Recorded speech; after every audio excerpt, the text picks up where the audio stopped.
There we go.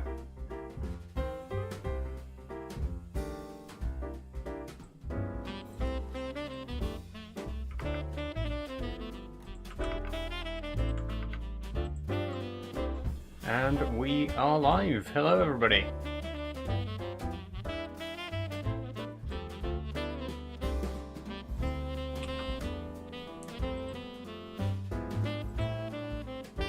Hello, hello, hello, hello.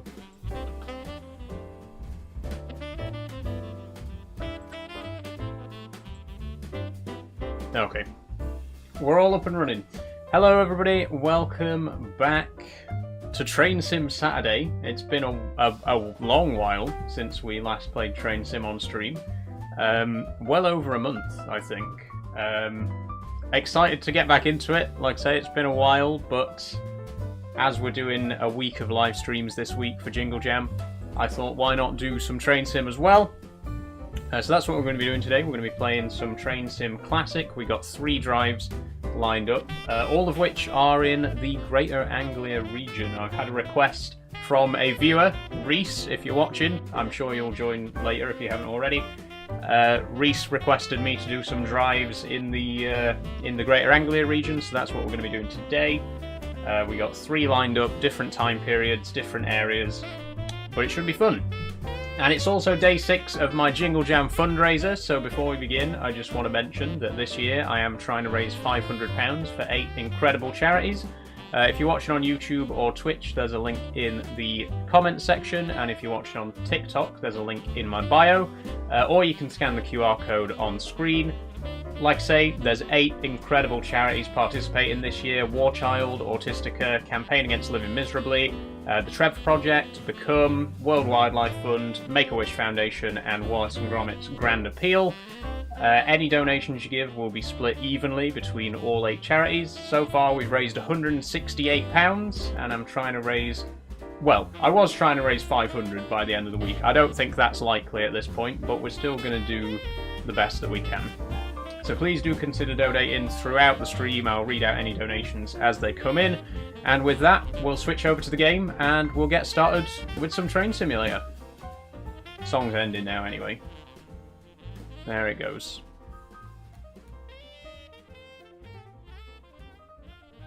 Okay. Switching over to the game view then. There we go. I will put the in-game music on as well, because it's going to be very quiet without it, the menu music. But it's one of those games where it plays it plays music even when you've not focused on the game window, which obviously we don't want. Jamie Don says, I'm not donating you a penny, hope it helps. Yep, thank you for admitting that you don't want to donate money to charity, I guess. Not that I'm encouraging or like forcing anyone to donate, but it's a bit weird to be like, well, I'm not donating. Okay. Thanks for being so bold about the fact that you don't want to support charity.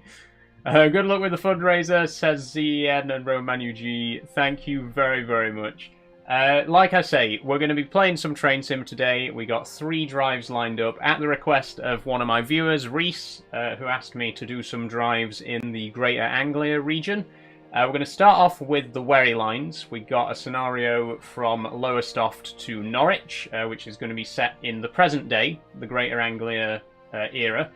Then we're going to head back to 2011, which is the National Express era of this region, with a drive from Ipswich to London Liverpool Street. And then finally, we're going to head all the way back to 2003, the very early Greater Anglia era, for which we're going to be driving from Kings Lynn to Ely. So 3 very varied drives, all different rolling stock for each drive, different time period. Let's dive in to the first one, which is going to be this one here. 2J89 Lowestoft to Norwich. Let's get started. Is it keyboard only for TS? It is P, yes. Oh, my camera is very, very laggy right now. That's because the game's loading, I think. Hopefully once we're loaded into the level, it'll catch up. but there's some very severe camera lag going on right now. Sorry. But yeah, you can play Train Sim with just a keyboard and mouse. You can't see right now, but I am using my keyboard. I couldn't for the life of me get the camera in a good position where you could see me and the keyboard, but I am playing with keyboard. There we go, I'm synced back up again now.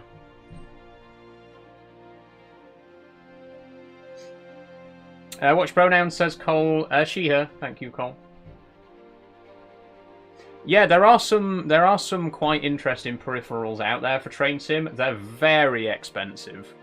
Like, even just an emergency stop button, it's literally just a box this big with a plunger on the top, costs like 30 quid, which is mad. You can get all sorts of controllers, just like I've got my steering wheel and everything for Farming Sim. You can get all sorts of controllers for Train Sim as well, but they are very expensive. There's a door panel that's got like all the door operation buttons. That's like 300 quid nearly. Is the game complicated or is it straightforward? Says Ian. It depends what you drive, Ian. This train here, this is an Armstrong Powerhouse product, so they're a little bit more involved to drive than some of the others. There are some trains that are as simple as, you know, you just press a button and it goes. But then if you want a more challenging drive, there's also, you know, some that are more complicated to operate. But this is our first drive. We are in charge of 2J89, lowest off to Norwich, set up the train and allow passengers to board. Okay, doors open. We will get underway, and we are of course driving the 156 today, one of my favourites. We'll just wait for the GSMR to come on there. Get the headlights on properly if we can. And there we go. No, we'll want the light in the middle because it's day running. Oh, GSMR's on. Okay, and we are 2J89. And the signal in front of us is... what, are the signals not numbered on this route? Okay, I can't set up the GSMR fully then. We'll just have to go 0000 for the signal code. What's the drink of the day? Tea or Monster? It's Monster, Dre Dog. It's Monster again. So predictable. Doesn't she stream this every day? It always pops up on my For You page, says Daniel. I haven't actually played this game on stream for about 2 months. It's been so long since we played Train Sim on stream. I play different games for each day of the week. Oh, we're ready to move off. Let's go. Oh, the train FX as well we should probably set up. Is there any information on that? 0101 for Norwich. I'll get us moving, and while we're moving I'll put that in. Okay, terminate route. And then 0101. Norwich, confirmed.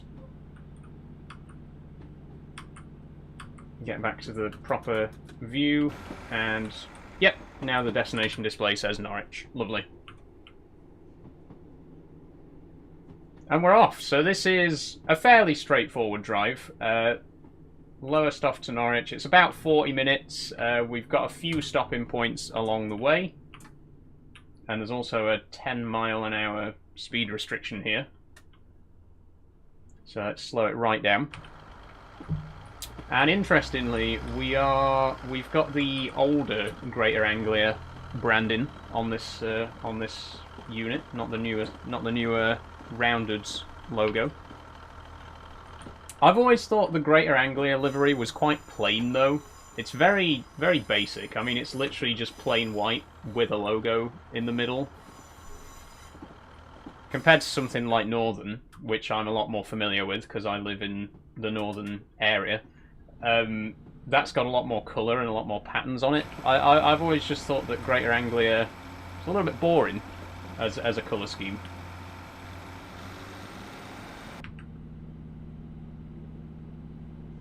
But we're on our way. Next station stop is Alton Broad. Then we've also got to stop at Summerleyton, Haddiscoe, Reedham, Cantley. That's weird, there's a place in Doncaster called Cantley. Brundall, and finally Norwich. What about Southwestern colours, said Beer the Great. Southwestern's got quite a nice livery, yeah. I think you can go too far the opposite way, like TransPennine, for example, especially on the 185s, I think is a bit too much. But then something like this, it's not enough, right? It's a bit too plain. But Southwestern's good. I think Southwestern's a good, like, middle ground. It's not too, like, it's not too colourful and flashy, but it's not too corporate and boring either. It's a good one. What's your name, says Steak? My name is Saul, S-A-U-L. And yes, that is my birth name. That is the name that it says on my birth certificate. Okay, first station stop.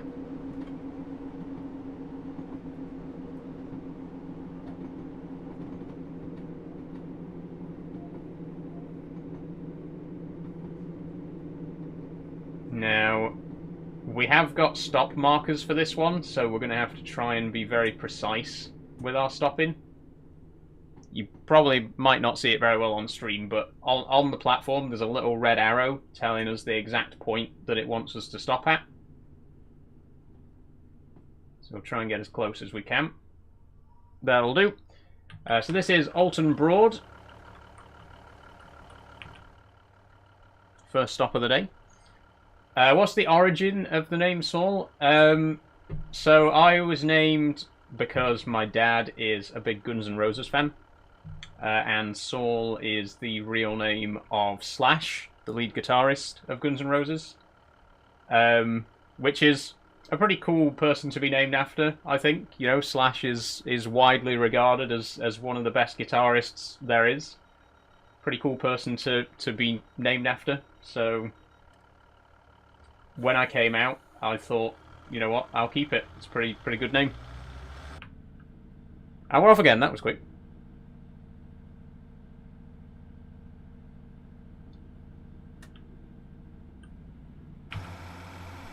Just to remind everyone, once again, by the way, that I am raising money for Jingle Jam this year. I will keep mentioning it throughout the stream as we go, but I'm trying to raise £500 this year for 8 incredible charities. If you'd like to donate, there's a link in my bio, or you can scan the QR code on screen. We've raised £168 so far, so thank you so much to everyone who's already donated. It's absolutely incredibly kind of you. Whether you can spare £1 or £50, every single penny counts. So if you'd like to donate a little bit of money to charity this Christmas, please consider checking it out.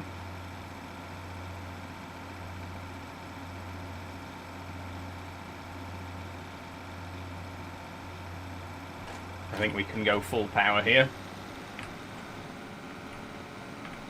I'm not sure. I think this is going to be a fairly quiet drive, to be honest. The Wherry Line's not exactly a busy area, so there might not be too much traffic coming the other way. Not until we get to Norwich, anyway. How come you decided to come out as trans? Not trying to be rude.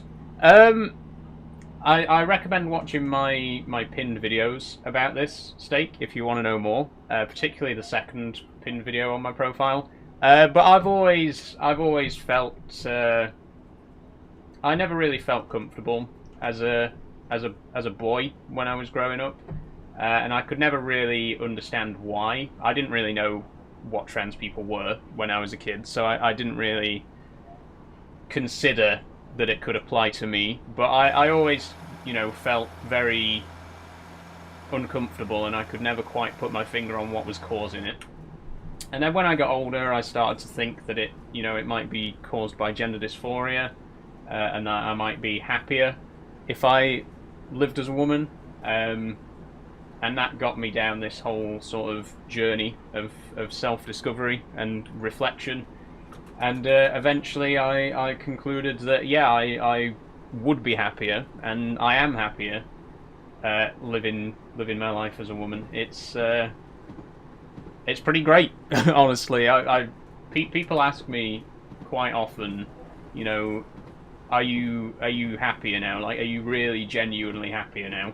And the answer is a resounding yes. Like, I can't even put into words how happy I feel to be able to live this way. Compared to how I was before I found out, before I made this discovery about myself, I was pretty miserable. And now I'm not. Now I'm happy.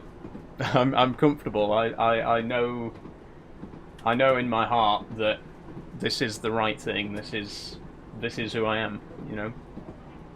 How long have you been trans? About 4.5 years now. I came out in 2021. When I was 22. Oh, we're speeding, by the way. We've just gone ever so slightly over the speed limit there by 0.1 miles an hour. Whoopsie-daisy. We're not trying to score any points for perfection on this journey, but I will try and stick to the speed limit as much as I can. We just ever so slightly went over there. I used to spend so much of my uni life on trains, good times. Then I went on a train last week and it was like sardine tin simulator. Yeah, honestly, P, trains in this country are a bit of a joke these days. And, you know, potentially Great British Railways could fix that. Honestly, I don't think things are going to get much better. I did not have the privilege of being alive during the British Rail days, but from what I hear, it wasn't perfect. I think the UK just doesn't know how to do railways properly, which is crazy because we did it first. You know, we were the first country in the world to have a proper rail network, and the railways in this country used to be so well designed and so efficient, but I feel like nowadays we just can't do it. Whether they're private or public, we just can't do it. I don't really have much faith in Great British Railways. I really don't think that it's going to fix much by nationalising. I think the damage has been done. We are also going to completely overshoot this station, by the way, because we're coming in way too fast. Great. And it's too late to go back because we've missed the... Yeah, we've already got an X on the route advisor. Great! Great, great, great. What a fantastic start to the stream.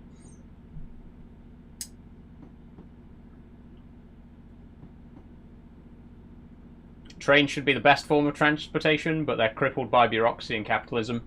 You're not wrong, Silly Maxer. You're not wrong. Trains have so much potential. I mean, look at other countries around the world. Look at like China and Japan, Germany. There are so many countries that have really, really efficient and reliable train networks. And we used to have, but these days, no.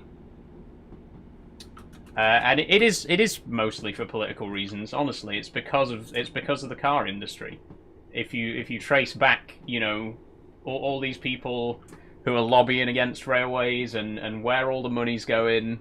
Again, not to get too political, but it's because of cars. It's because the billion-dollar car companies that, you know, are trying to sell their latest models to consumers. They don't want people using trains.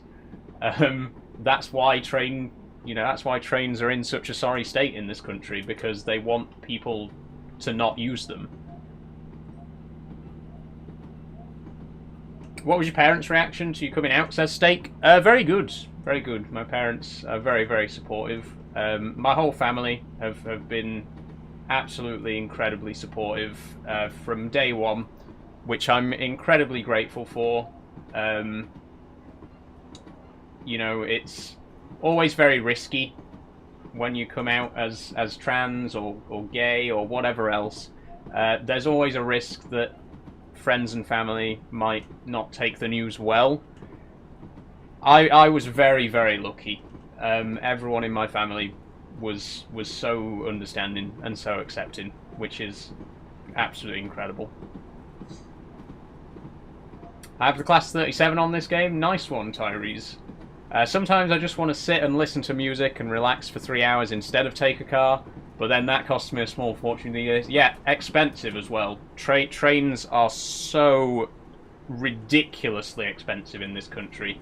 I mean, it's cheaper to get a flight to the Netherlands and then back again than it is... Like, if I wanted to go to London on the train right now, it would cost more than if I flew to the Netherlands and then from the Netherlands to London. That's how expensive train travel in this country has become, and that's not an exaggeration. It is insane. We're going to miss another station here. I might start again on this one because we've missed...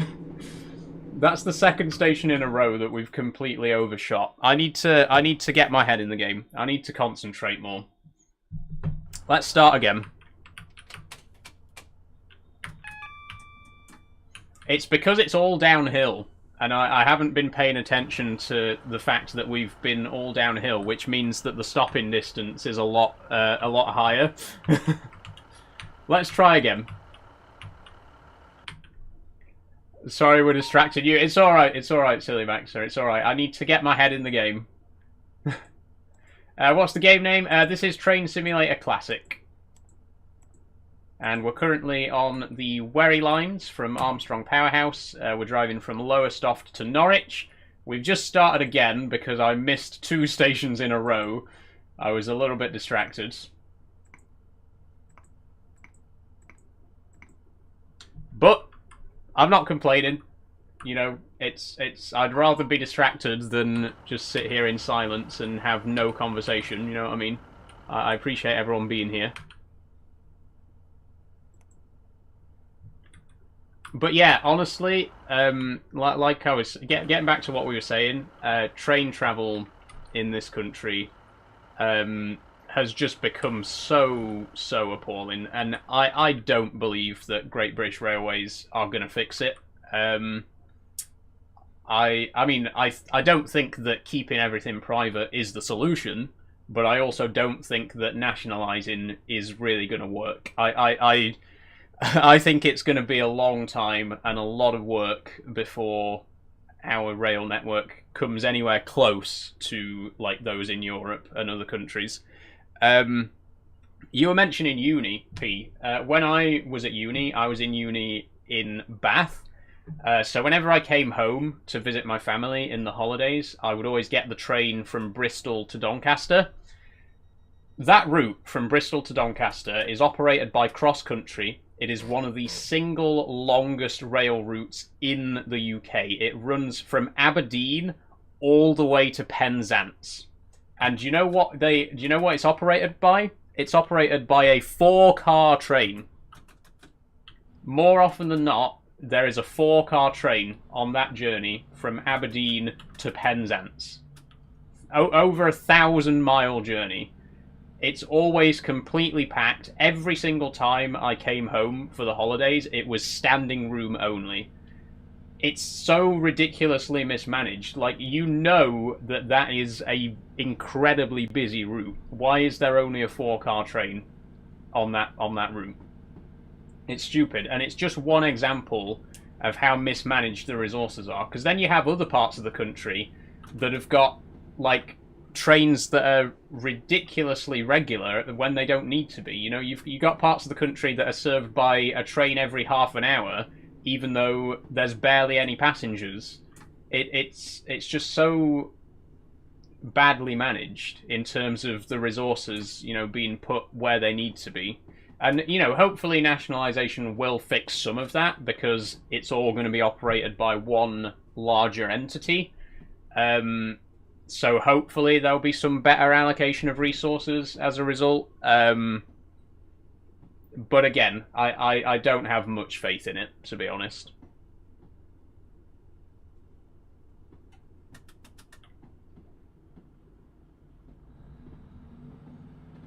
Where I live, every station 2 trains an hour, says Jack. Yeah, it's similar to that in Doncaster. We do have quite regular local trains in Doncaster, and obviously because we're on the East Coast Main Line, there's quite a lot of intercity traffic between London and Edinburgh. But yeah, I think especially if you want to travel between regions, that's where it becomes a problem. Like if you're traveling locally, it's not too bad. But if I wanted to travel to, you know, like the example I gave earlier, if I wanted to travel down to Bristol, because it's a cross-regional train, there's just way less stock allocated to those services, you know. And also that, like, cross-country specifically, I have quite a big problem with, because cross-country, they have trains between, like, the most random places in the country, but then there's places that should be connected that aren't. Like, you can get a train from Manchester, you can get a train from Liverpool to Norwich. One single train. You can get on the train in Liverpool and get off that same train in Norwich. Why? Why are those two places connected by a single train? And yet there are other places much more deserving of a service that don't have any at all. It's just ridiculous.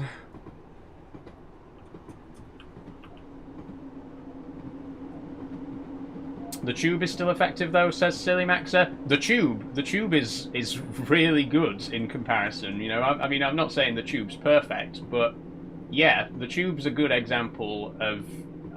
Please tell me I'm not going to overshoot this station again. Oh my god. You know what? I think we might come back to this one and go and do one of the other drives, because that's the third station I've overshot today. I'm really not making myself look very good right now. Let's go to the Fen line, and let's do... which one was it? This one here. King's Lynn to Ely. We'll come back to the Wherry lines later.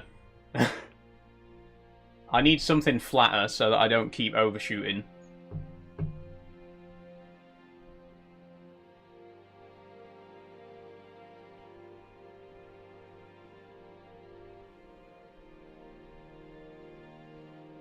Sorry about the lag on the camera again, by the way. It should go away in a minute. P says, my train last week was only 2 carriages from South Wales to Manchester Piccadilly. Yeah. God, Transport for Wales. Trains from, like, Cardiff and Swansea to Manchester Piccadilly having 2 cars. Stupid. Actually stupid.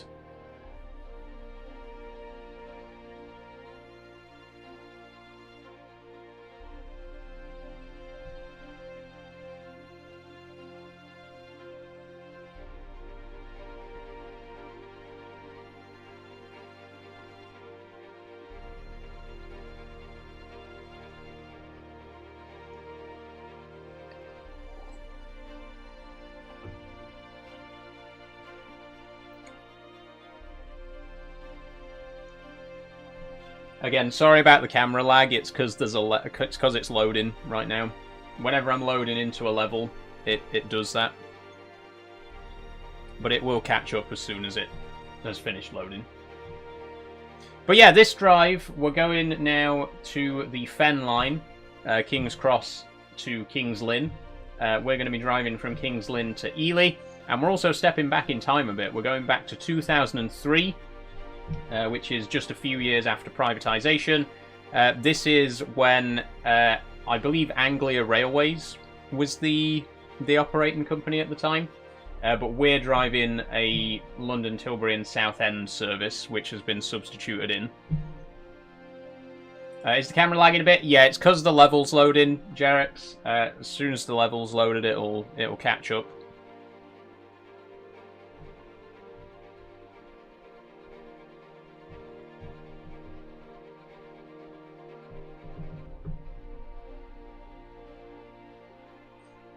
What one is this? This is Train Sim Classic.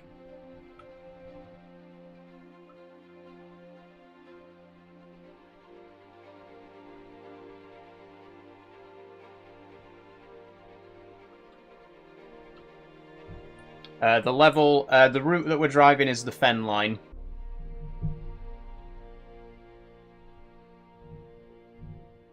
Stream dropping a few frames. Yeah, once again, it's because the level's loading.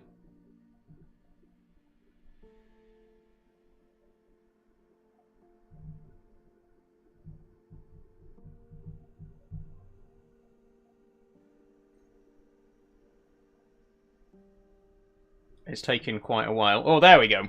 It must be nearly done loading because the lag stopped now. Nearly there.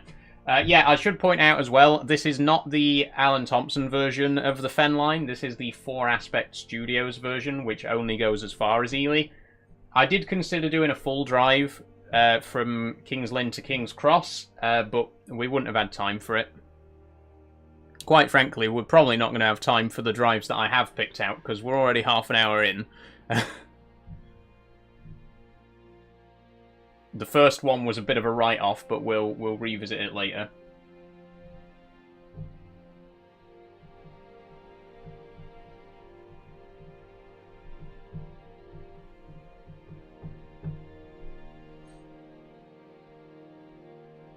Okay, I thought it was nearly done because it stopped lagging, but clearly not.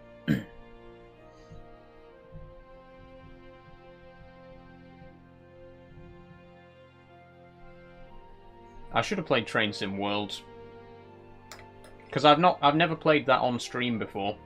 But I got Train Sim World 6 in the Jingle Jam bundle, which you can buy if you donate to my charity fundraiser. I should have played some Train Sim World instead. Never mind. Yeah, just to remind everyone, I'm still trying to raise money for charity this week, so if you'd like to donate to 8 incredible causes, please consider checking out the link in my bio or the QR code on screen.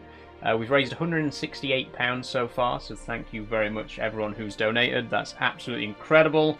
If you donate £35 or more, you get access to the Jingle Jam Games Collection, which contains 15 Steam keys for some really amazing games. Anyway, I'll talk more about that later, but for now, we are in the game. Good morning, driver. Here we are at King's Lynn. Set up the cab and turn the key to set up driver-only operation before opening the doors. Okay. Let's do it. So, we're in the Class 317 today. And once again, we are stepping back in time a little bit. This is 2003, shortly after privatisation. You can see that networker over there is in Network Southeast livery. And we're so far back that we actually don't have GSMR. We've got CSR instead. But it works basically the same way. We register the train, we register the area, and then the signal. Okay, area 80. What time are you streaming till? It should be 5 o'clock today, Horse Lover. Okay, there we go. And set up 0022.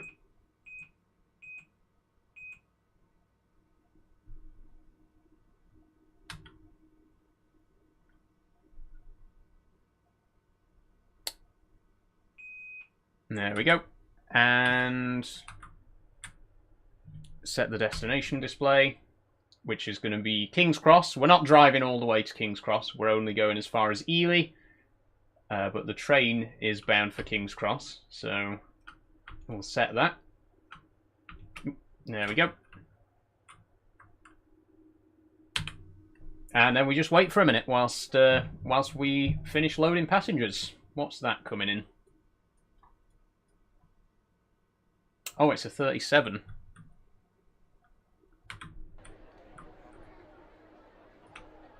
I think this one here is supposed to be broken down. Yeah, that's why everyone's standing around it in high visors. Maybe that's coming to tow it or something. Hello, CB. How are you doing today? And hey, D Thompson as well. How are you both doing?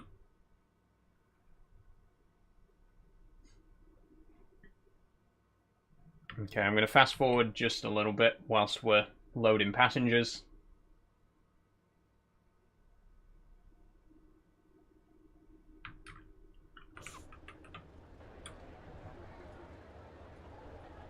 Mainline. Now there's a throwback.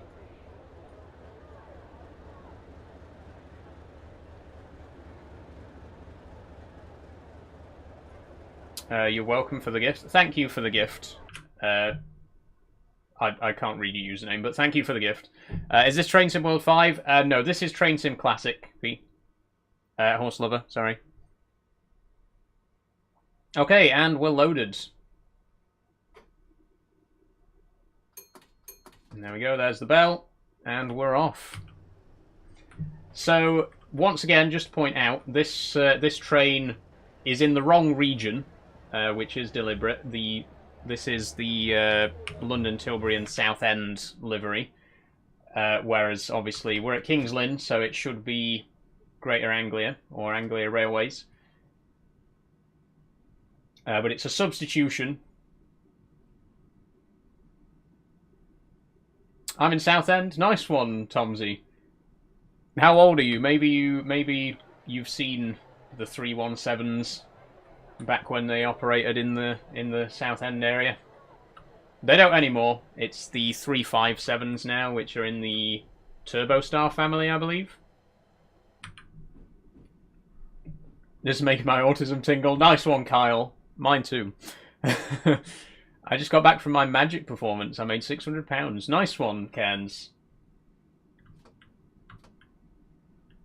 It's going to be a very quiet journey as well, because we are driving electric today. So there's almost no engine noise. I'm 23, but love the live, keep it up. Thank you, Tomsy. Yeah, these were withdrawn in about 2005, I think, from the London Tilbury and Southend area. Although they did keep working on the East Coast Main Line and other areas for a while longer. I think some of them are still in operation, actually, with Greater Anglia. Thanks for following, Tomsy. Okay, so next station is going to be Watlington. We're also stopping at Downham Market, Littleport, and finally Ely. Thanks for following Candlehaven17. It is very quiet inside the cab, though. I'm going to have to keep talking, otherwise it's going to be just complete dead silence. Okay, we can speed up to 70 in a minute.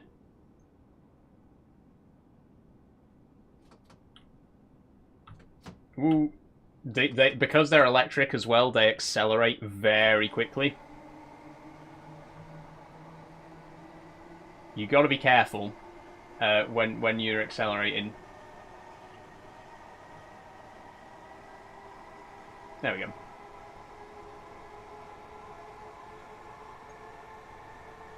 Let's get a speeding ticket, says Kyle. Yeah, honestly, like I say, with the electrics, they tend to be very, very quick on the acceleration.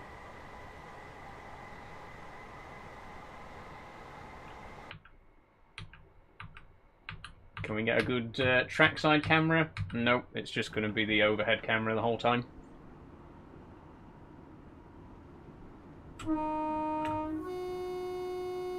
There we go, let's have a bit of horn.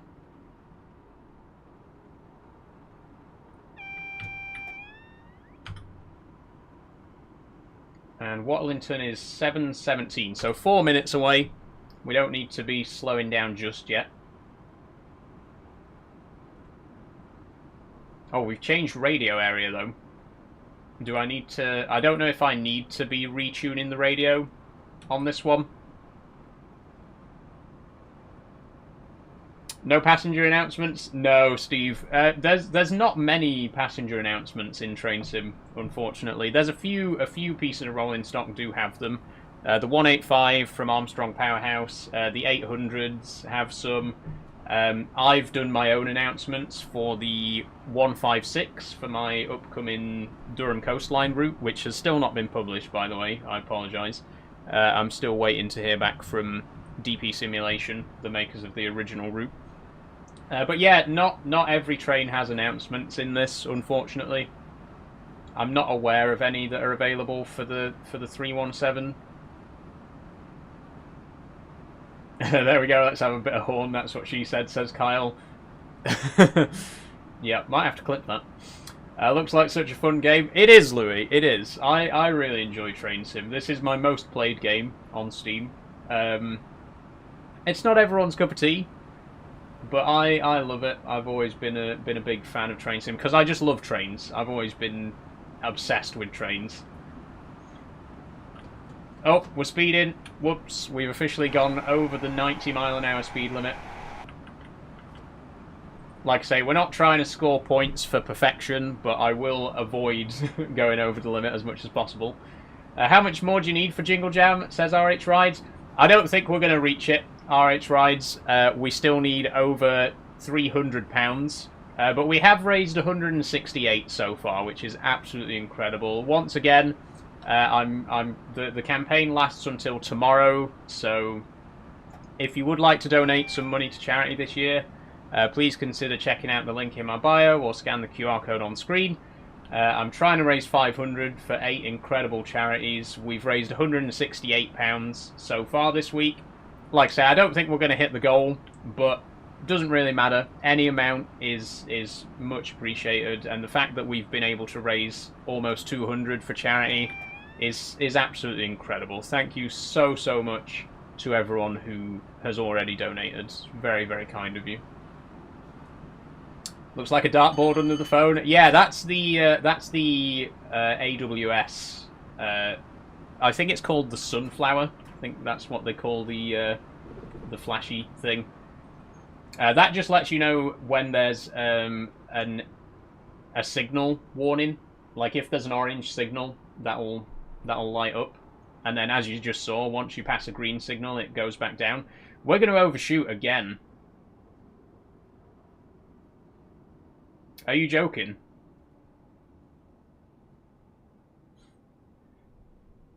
Reports of an incident just south of Downham Market. Network rail staff are on site to advise you. Lovely. I just want to point out, we're 40 minutes into the stream. We have not successfully stopped at a station yet. We have overrun 4 stations today. I am really not in... My head is not in the game today. I'm so sorry. I'm so sorry. It's, bear in mind, it's been over 2 months since I played this on stream. You can probably tell I'm really out of practice. But I'm not starting again. Not this time. We're just going to have to deal with it. This is actually good content, says P. Yeah, I mean... The drama of it all, you know. Just think of those poor people who've been fired for being late. Well, tough, Kyle. Tough. That's our current railway's attitude to people being late. So, rooting for you to make the next one. Thanks, P. Can I use Klarna to pay for it?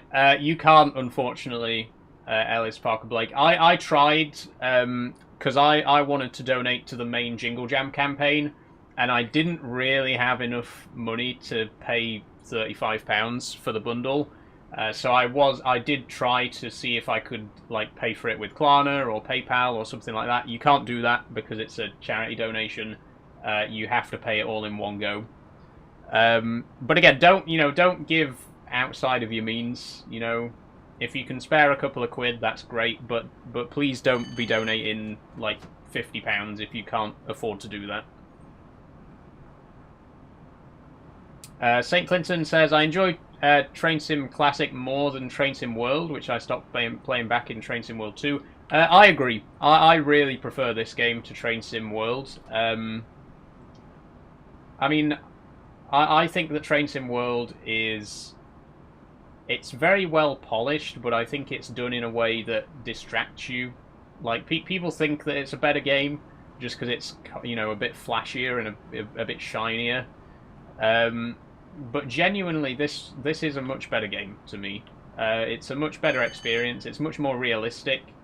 I think it has better graphics, honestly. I think this genuinely looks better than Train Sim World. And I really don't get when people are like talking about how realistic Train Sim World looks compared to this. I don't get it. I think this looks really realistic. It's so detailed.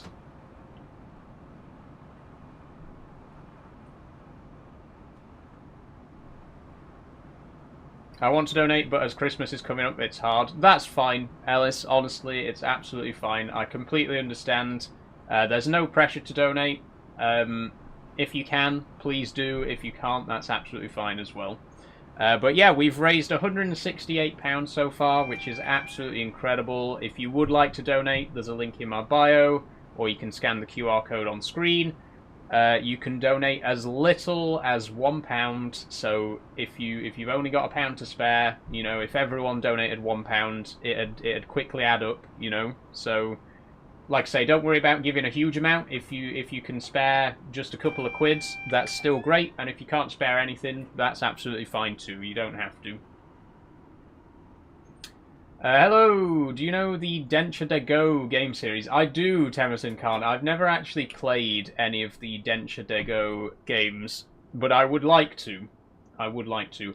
I have driven a few Japanese routes on Train Simulator. There's some interesting Japanese routes available for Train Sim, but I've never actually played any of the Denture de Go games myself.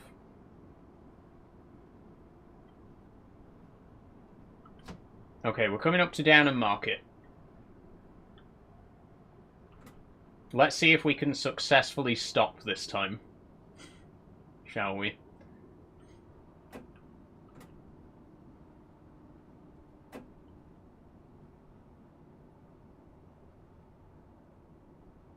There we go. I'm deliberately coming in slow. We're doing 38 right now.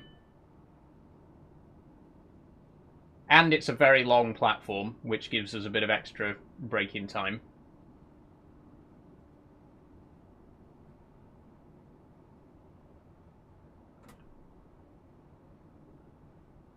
Okay, down we come. Now, it said that there were, like, reports of an incident. I don't know what that means. There might be a temporary speed restriction somewhere. But we'll see.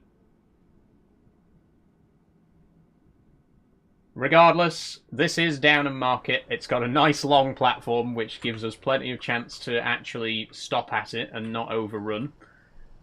Here we are.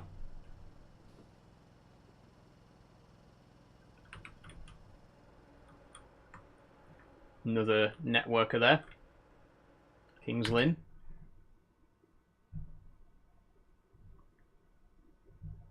Game's good, but with all the DLC/mods, you need a whole separate SSD or hard drive. Very true, STFC. That's part of the reason that I got so much storage space when I bought my new PC. I've got 5 terabytes of storage. 2.5 of that is on my main drive, and then I've got another 1 terabyte hard drive and a 500 gig SSD. And if you play something like Train Simulator, you really do need that much space. These games are huge, like you say, especially with lots of DLC and mods and that kind of stuff.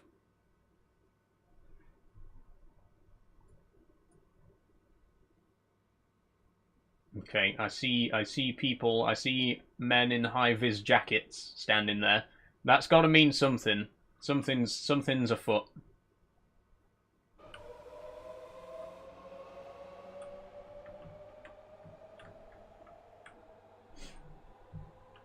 I've got a 1 terabyte SSD, but with how big games are nowadays, I might need at least 2 terabytes. I think you do. I think these days you do need at least 2 terabytes. Because games just are getting bigger and bigger, you know? They take up so much space now.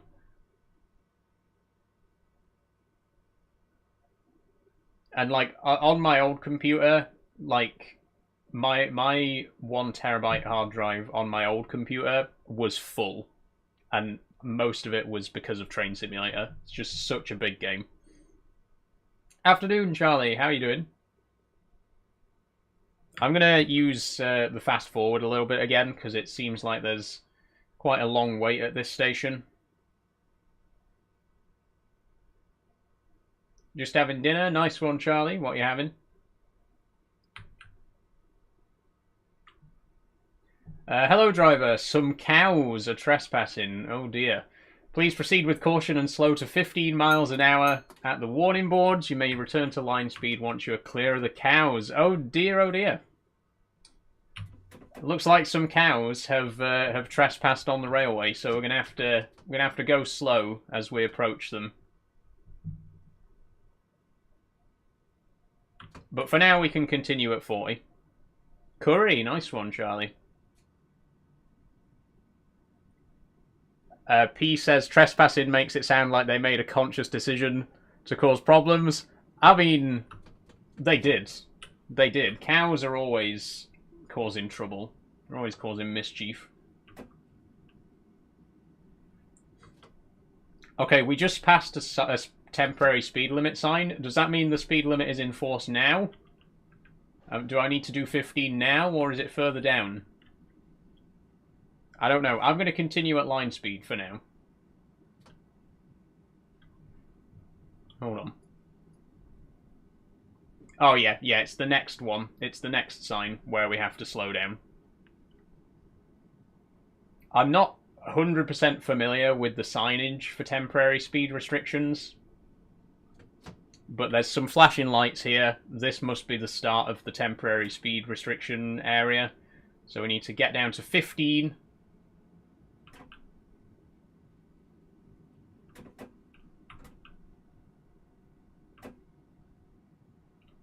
And we're just gonna have to stay at 15 for a while, because there's some cows about apparently.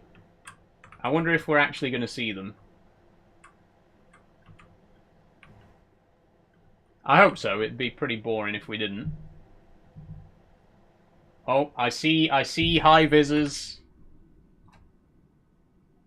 There's a cow. there's actual cows there. Okay.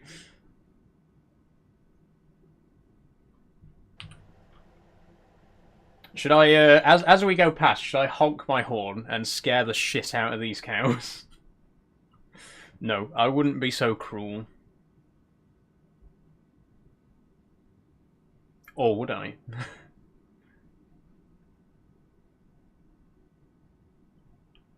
There they are. Hello, cows. How did they get through? The fence isn't even broken. How did they get over? Did they jump? Okay, I think we can speed up again now. There we go. Well, I've never seen that in Train Sim before.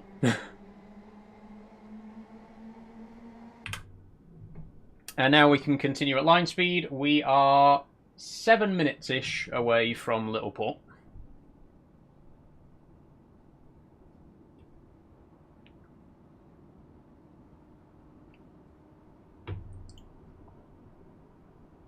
Let's check on the map. Okay, still quite a drive to Ely. We're about halfway. At that cross, I can't believe we actually missed Watlington. We have not had a very good record today. We've successfully stopped at 1 station out of 5. But who's keeping score? Please don't, if you are.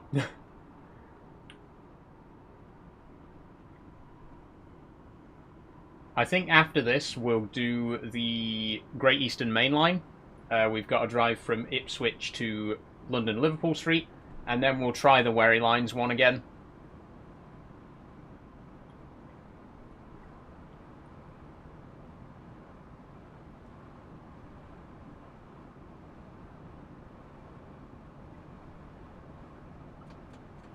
Do the animals actually react to horns? Unfortunately not, STFC, no. They're pretty much just static. They do have some, like, animation, like they move their heads and, like, eat grass and stuff, but they don't actually, like, do anything else apart from that.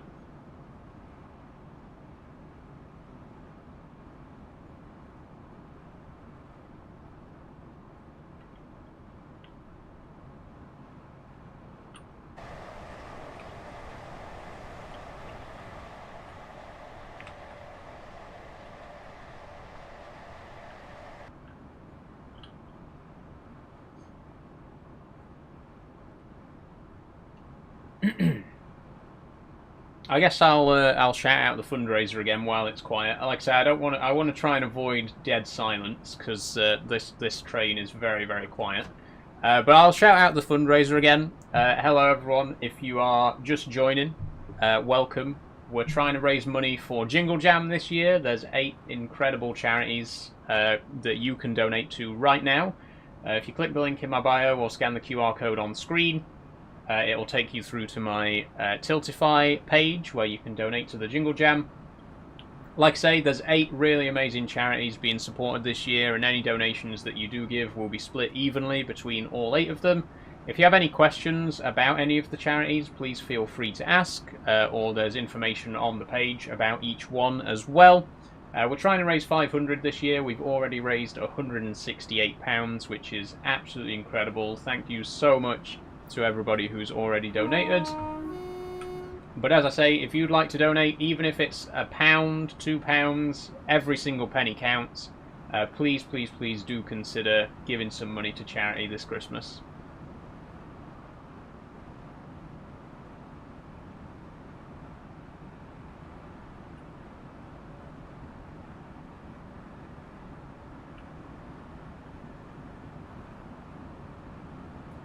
Oh, we're speeding again. Hopefully we can get at least one donation today. So far, we've had a donation on every day except Thursday. Factorio Thursday was the only day that we didn't get any donations at all. So hopefully we get at least one donation today. Again, even if it's only £1, it is for charity. Please do consider chipping in. It would be very, very much appreciated. The main Yogscast fundraiser is now at 2.6 mil, by the way, which is absolutely incredible. Nearly 2.7.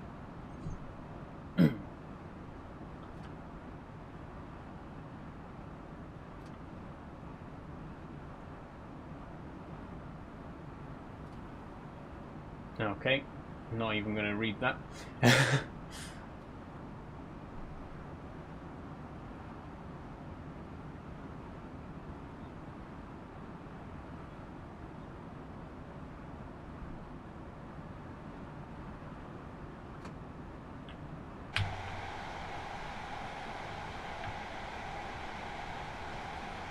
Okay, we're about a minute away from Littleport, but it hasn't appeared on the route advisor yet. Like, I can't see it on the bottom of the screen. Where is it?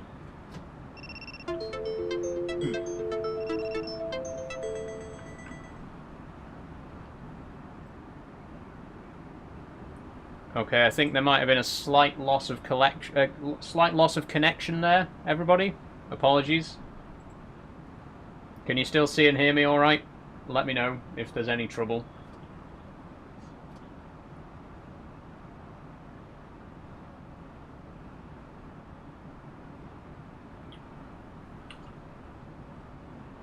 It still hasn't appeared. Is it because we're running late? I think it is. All good. Thanks for letting me know, P. Yeah, we're supposed to get to Littleport by 7:34, but we're running late. The current ETA is 7:36. That's probably because of the cows, right? It's probably because we had to go at 15 miles an hour while we passed those cows. Oh, I see it. Littleport, platform 1. It's appeared on the route advisor.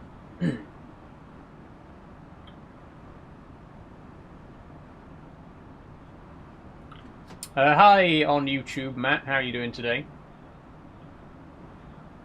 I'm going to start slowing down now. We're not going to overshoot this one. I'm preparing. We need to get down to 60 anyway before we approach the station, so...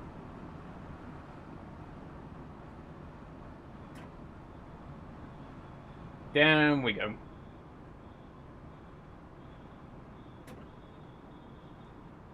What time are we on? It's 3 o'clock. Should I restart the stream? It's 3 o'clock. 3 o'clock is my usual stream start time, and it's also the best time to start streaming to attract the most viewers. Now would be a good time to do it. What do we reckon? Shall we give it a go? I think we got nothing to lose at this point. There's only 8 people here, so I'm going to give it a try. I will be right back. Don't go away if you're already watching. I'm just restarting the stream. Let's do it.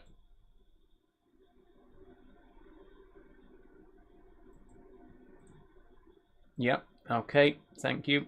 And go live again. There we go, we're back. As quick as that. Simple. And we're still approaching Littleport. And this time I'm going to make sure we don't overrun. Break in. Break in now. Bring it in. Okay, we might be coming in a bit too slow this time. It's got a short platform though, which means we've got to be careful. The shorter the platform, the trickier it is to make sure that you don't overshoot. Or undershoot. We want to make sure we're stopped perfectly so that all 4 cars are at the platform edge.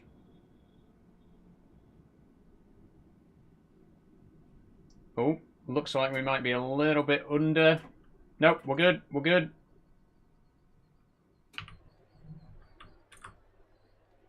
Almost perfect. I think, yeah, the doors aren't going to open on the last car because it's ever so slightly off the end. But in real life, those doors would open. We're close enough that those doors would be safe to open. This is a win. We're counting this as a win. Successfully stopped at Littleport. Which means the next station's Ely. We're nearly done with the first drive. We'll not talk about the Wherry lines, because we're going to revisit that later. We'll say no more about it for the moment. Can I go? Thank you. Just got to listen out for the bell.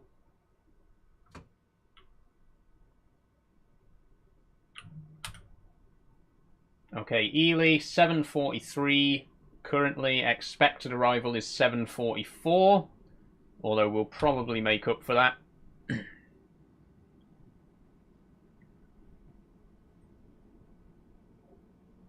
Okay, I took a gamble, and so far it hasn't paid off. But, like I said earlier, my normal start time is usually 3 o'clock, and 3 o'clock is like the best time of day to start a stream, to get the most viewers. So hopefully, it won't have been in vain. Hopefully the number will go up. It's got up. It's got up to 4. Okay, hit the horn. Another horn? Okay, if you say so.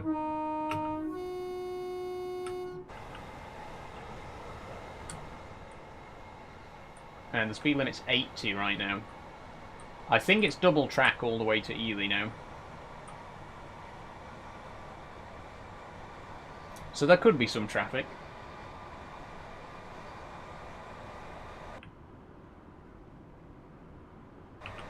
God, it feels really slow inside the cab compared to outside.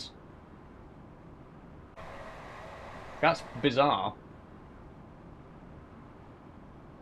Okay, straight shot. All the way.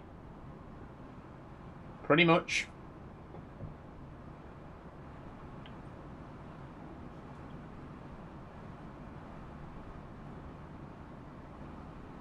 Okay, we're coming up to 80. I'm going to ease off the accelerator.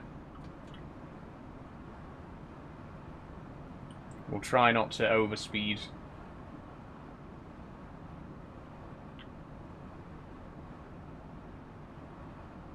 Hi everyone, if you're just joining by the way, welcome back.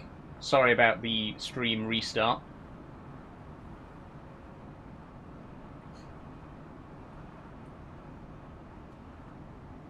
Are these catenaries leaning outwards slightly? They are, aren't they? That's not just my imagination. They're not straight. Weird.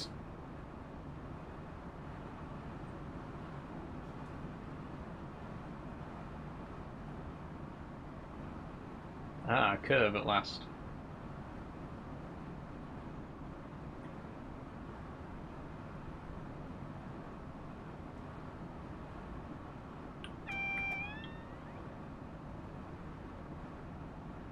Okay, starting to slow down now.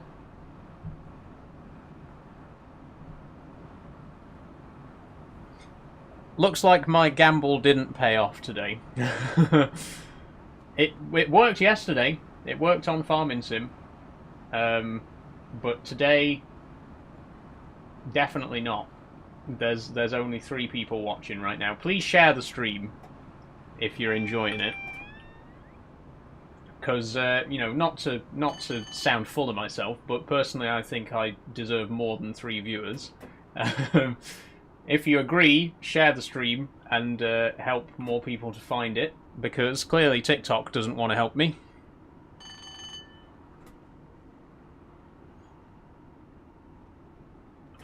Okay, down to 50.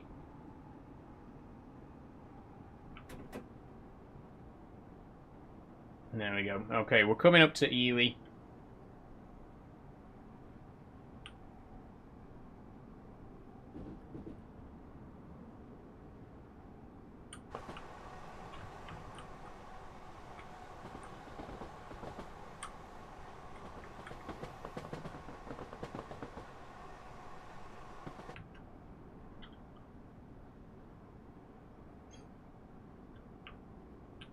So after this drive, we're going to go on to the Great Eastern Main Line, and we're going to be driving from Ipswich to London Liverpool Street, which is going to be the longest drive today. It should be over an hour, that one. And it's going to be with a Class 90, which I don't think we've driven on stream before now. Obviously, Great Eastern Main Line did use loco hauled stock for quite a while. I think they've been largely replaced now by the Flirts, the Class 745 and 755. But yeah, for a long time, there were loco hauled services on the Great Eastern Main Line, either with the 86 or 90, as is the case for our drive. And look at the nice long platform at Ely. There's no way we're going to miss that. Not a chance. Especially not when we're only doing 35. Damn. Oh. Nearly missed the AWS warning there. We don't want an emergency brake application at this stage. Thank you very much.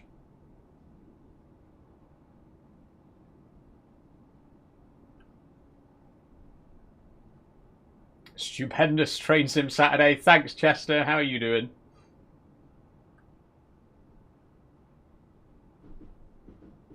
If you're enjoying the stream, please share, genuinely, because for some reason TikTok doesn't want to put my stream on the For You page today. So do share if you are enjoying. Okay, Ely. Here we are.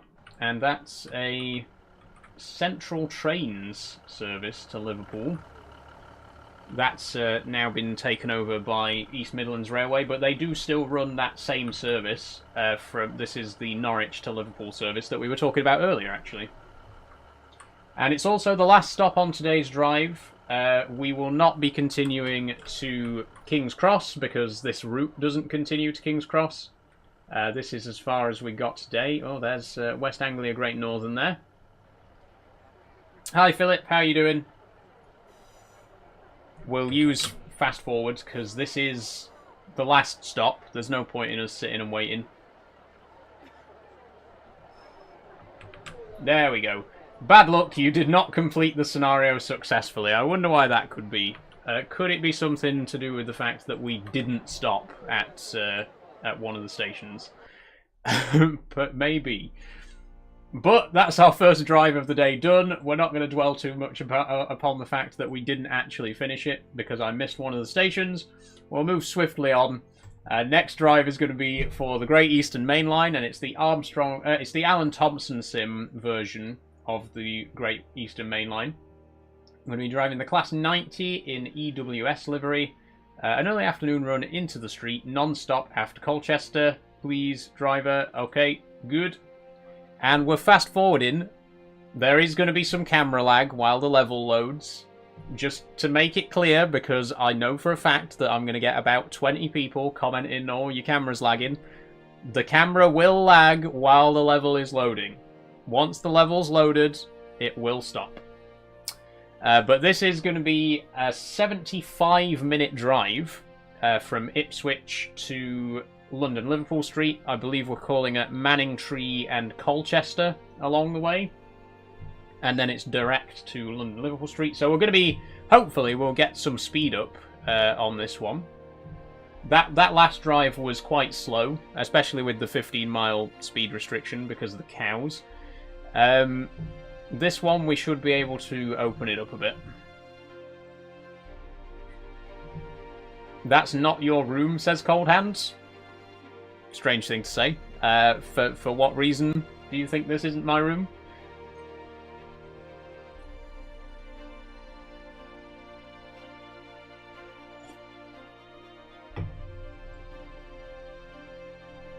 Your camera's stuttering, says Duds. Yep, that's because the game's loading.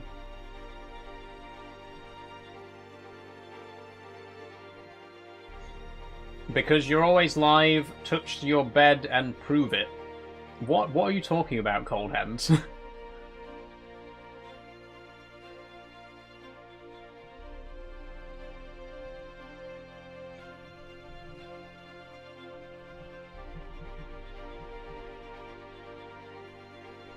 Touch your bed and prove it's your room. You think it's a green screen? Is that what you think?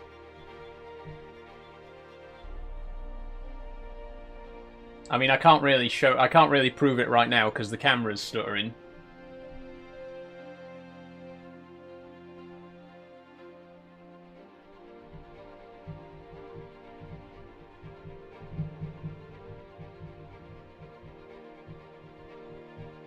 It won't last very long, everyone, I promise. As soon as the level finishes loading, the camera will stop lagging. It's just this is a very intensive game, a very resource-intensive game. Puts a lot of strain on my computer. So the camera will lag while the level's loading.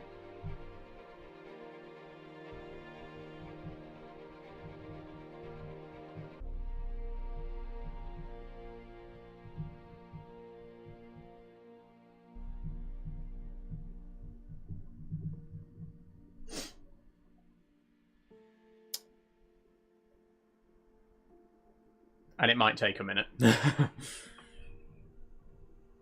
Whilst we're waiting for the game to load, just to remind everyone once again that I am raising money for Jingle Jam this year. I'm trying to raise £500 for 8 incredible charities. Please do consider donating if you can. We've raised £168 so far, which is absolutely incredible. If you'd like to donate, there's a link in my bio, or you can scan the QR code on screen.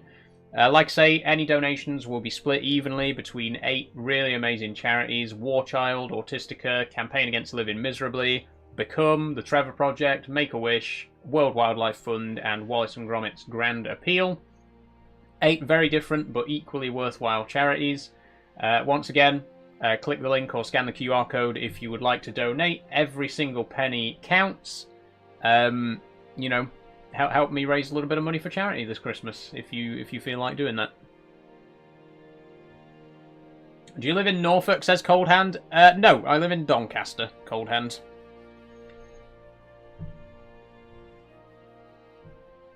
We will be visiting Norfolk in today's stream, and we have done already, actually. We did a little drive on the Wherry lines earlier, which we'll be revisiting later, because we didn't finish it.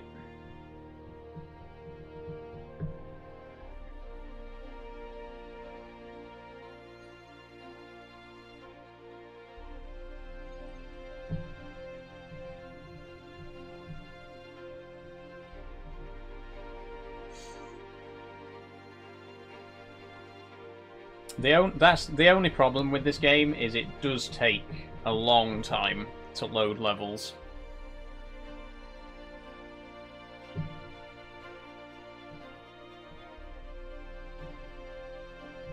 Which isn't great if you're doing a live stream, you know, because we've kind of just got to sit here and wait. The camera desync's gone, though. That's nice. What game did you drive in Norfolk? This game, we drove on the Wherry lines from Lowestoft to Norwich. We didn't finish it. We're going to revisit that one again later.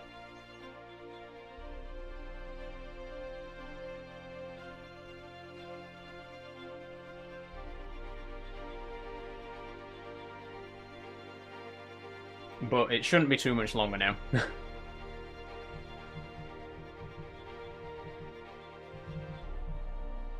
The music's very nice. It is P, yeah, it is. This game didn't used to have any music in the main menu. It just used to be completely silent. About a year ago, they updated it to add some menu music. It does make it a little bit less, you know, boring when you're sat waiting for the game to load. At least you got a nice tune to listen to.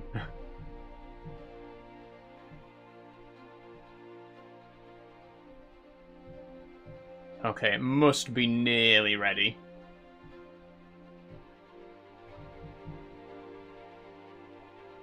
Reminds me a bit of the Civilization games loading music. Yeah, I can hear that, definitely.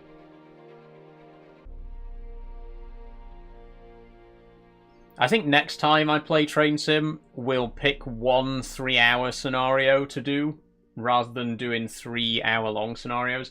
The thing is, like I say, there's just so much loading time. There's so much waiting time, right?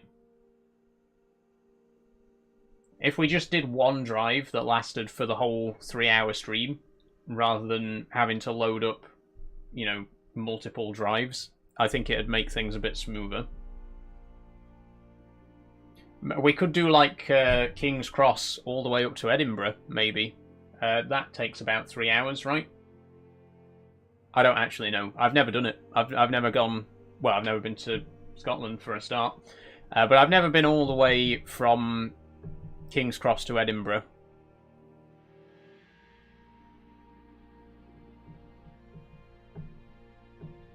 Or we could do King's Cross to Leeds. That's a bit shorter.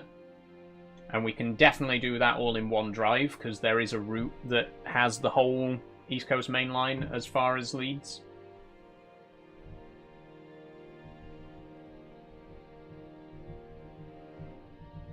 God, this is taking so long now. This is starting to annoy me. I mean, is it any wonder that there's only 5 people watching right now? We're literally just staring at a loading screen.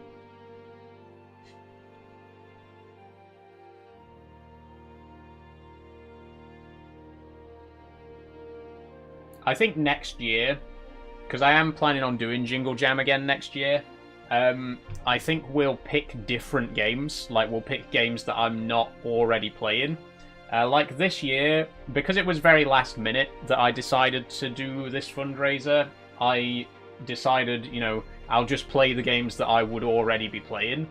But next year, I think I'll pick some games especially for the Jingle Jam. Maybe even some of the games from the Jingle Jam collection next year. We could play some of those on stream. Like I say, I think really it's not been any different from my usual live streams, right? I've been playing the same games that I normally play. Oh, we're in. Okay, whoa, that's slow. Okay, we're good, we're good. Yep, we're all good.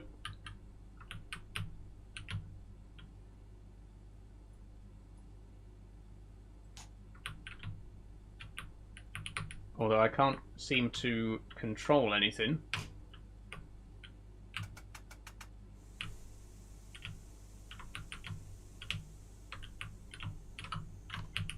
It's not letting me move anything.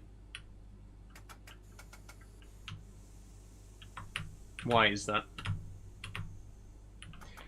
Well, this isn't a good sign, is it?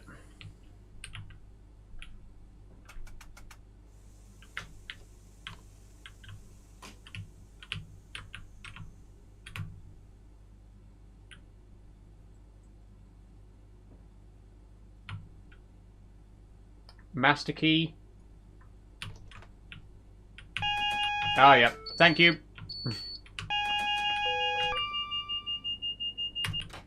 Thank you, Code Monkey. I didn't even think. There we go. And we're off. That was a bit of an ordeal, but we're moving.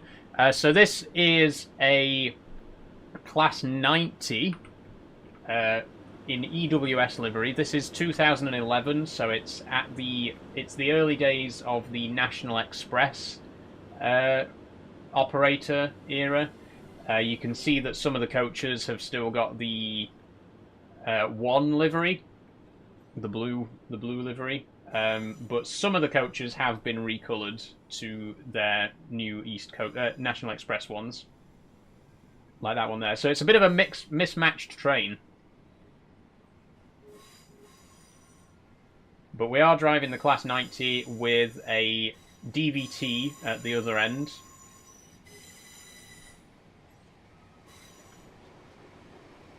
There we go, there's the DVT, also in one livery. What?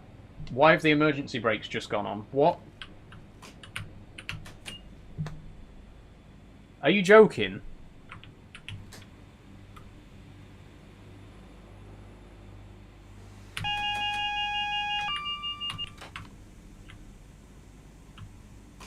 It's going to be one of those days, isn't it?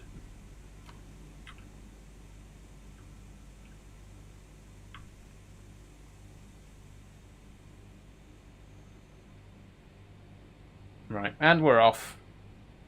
I'm surprised there are still games with such long loading times. What you got to remember, P, is that this game is ancient. Train Simulator has been around for, I think, like 15 years. And it's still the same game on the same engine. Like, they've released updates for it, but it's kind of like with something like Minecraft, you know. They can keep updating it, but they can't really change the fundamental core structure of the game. Which is why there are so many problems that just can't be fixed. It's kind of the same with Train Sim. They can improve it and they can update it, but there are some core features that just will never be fixed. And one of those is the long loading times, I'm sorry to say. But at last we're moving.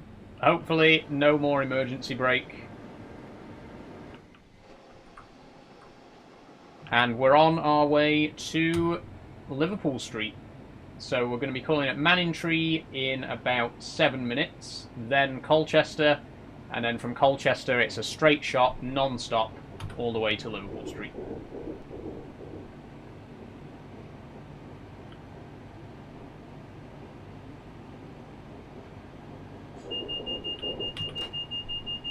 I'm pressing... Okay, so there's some kind of driver vigilance device. Some trains have that. Well, in real life, all trains have that. But in the game, not all of them do. Basically, if I don't touch any of the controls for, I think, 60 seconds, that alarm goes off. And if I don't press the button to turn it off, it applies the emergency brake. So that's probably why it applied the emergency brake in the tunnel earlier. Which, in real life, it's a very useful feature, because obviously, if the driver, like, dies or something at the controls, the train can stop itself automatically. In-game, it's a bit of an annoyance, to be quite honest. But yeah, if I don't press anything for a minute, it sets off that alarm, and if I don't press that alarm to remind the train that I'm still here, it'll apply the emergency brake. It's a bit laggy, this route, as well. I think it's because there's so much scenery detail, but it seems to be a little bit slower than... definitely than the Fen line. There it goes.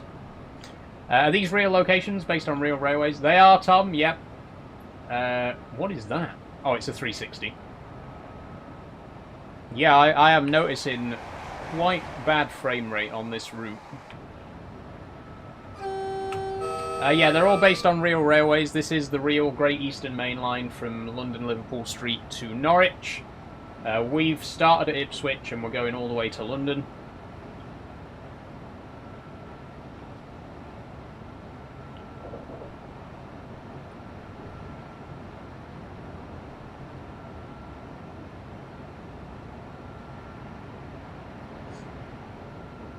I think it's because there's quite a lot of vegetation in this area, and obviously the vegetation has quite a lot of detail in it. Once we start to get further into the city, it might actually speed up a little bit, frame rate wise. We can see the frame rate on screen if I press Shift Z. It says we're getting 30. It says we're at about 32 frames. I'm not seeing 32 frames, but I'll take your word for it, game.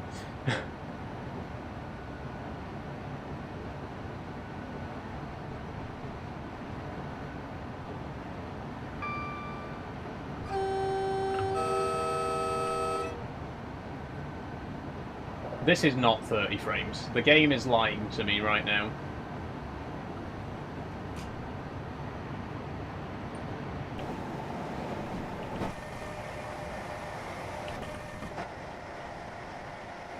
Hi Saul, thought you were live later. No, it's 2 till 5 today, Daniel.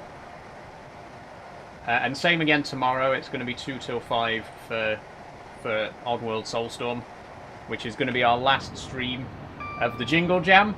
So really our last chance to raise some money for charity. Like I say, I'm really hoping we get at least one donation today, even if it's only £1. Like, again, if you're watching this, if you can spare any money for charity this Christmas, even if it's just £1, please, please, please do.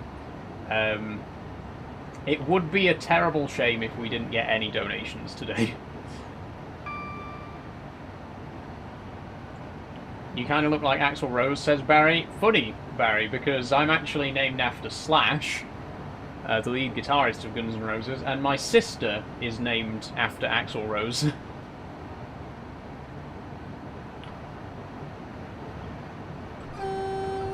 But also, I imagine that was probably intended to be an insult, because I know what Axl Rose looks like. No offence, Axl. But let's be honest, he's an old man.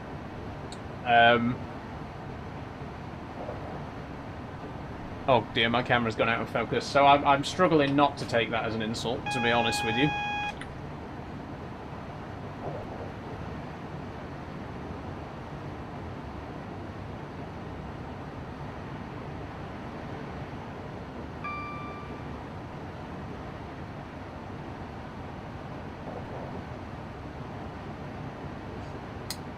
Okay, I see Manning Tree, it's appeared on the map. Okay, so now we're getting 0 frames per second. And, yep, the in-game frame counter still says we're at 29 frames per second right now. It's lying to me. We clearly are not getting that many frames. This is more like a PowerPoint presentation at this moment in time, but I'm going to stick with it. Like I say, it might improve. How much have you raised? Last I heard it was 60. We've raised 168 now, Tom, which is absolutely incredible. We had 35 yesterday. Unfortunately, we didn't have any on Thursday. And like I say, I'm hoping we get at least one donation today, even if it's only a couple of quid, because it would be a shame to, you know, not get anything. Okay, here's Manning Tree. Now, it looks like the platform here is only just long enough for this train, so we're going to have to be quite precise with our stopping. Hi Saul, hope you're well. Thank you, Simon, I'm doing very well. How are you? Okay, forget what I was saying about precise stopping. We are, in fact, going to overshoot again. Fortunately, this train is so long that most of it is still at the platform, so it's no small. It's no big loss, really. Now, I do notice that the doors aren't actually opening, but the red bar is going up, so we are at the station. The hell is that? What the hell was that noise?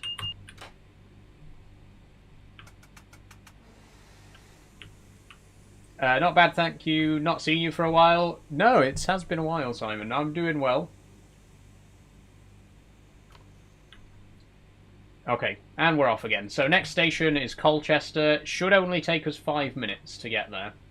Let's see if that rings true.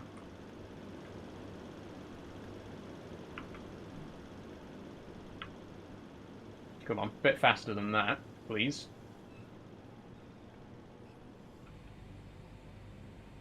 The thing is, because of the driver vigilance device as well, I daren't go outside the cab too much because you can't hear the alarm when you're outside the cab.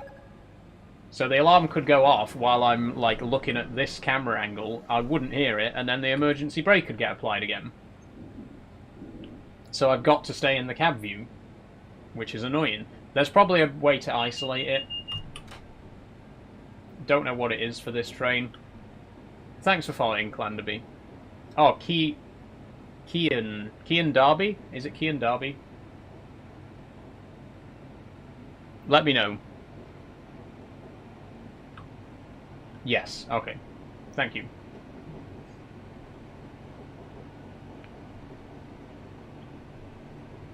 Get my cursor off the screen.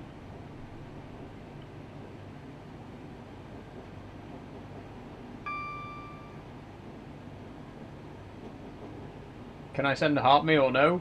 Feel free, Kian, if you'd like to.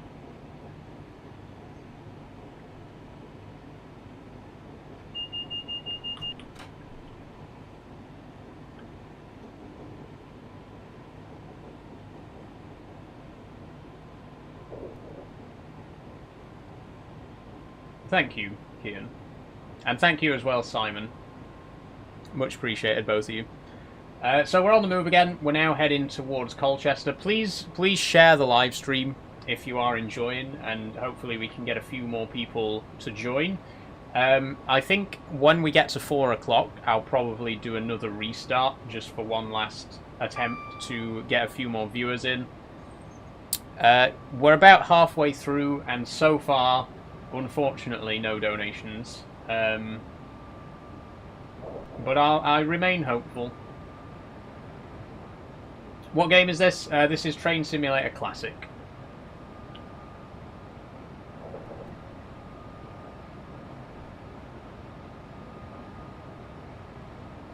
The thing is, as well... Is it on console? No, PC only, Kian. The thing is, as well, like I was saying earlier, this was very spur of the moment. This was a very last-minute decision to do Jingle Jam this year. So I didn't really have time to plan it that much. I think next year, with proper planning, and, you know, doing the full 2 weeks, announcing it earlier, playing a few different games, I think next year we could do a lot better. Like, I don't know. I don't know. I really have no idea how much money we could raise. I mean, this year we've raised almost 200, which is amazing. Maybe next year I'll aim for 500 again, or... you know, maybe even 1,000. But yeah, I think with a bit more planning, we could definitely do better than we've done this year. Not that I don't appreciate the donations that we have had this year, because it is absolutely incredible. Do you think it will come out on console? You can get Train Sim World on console, which is a similar game from the same development team. This one will never come to console, unfortunately. It's not feasible to do so because of the engine that it's built in.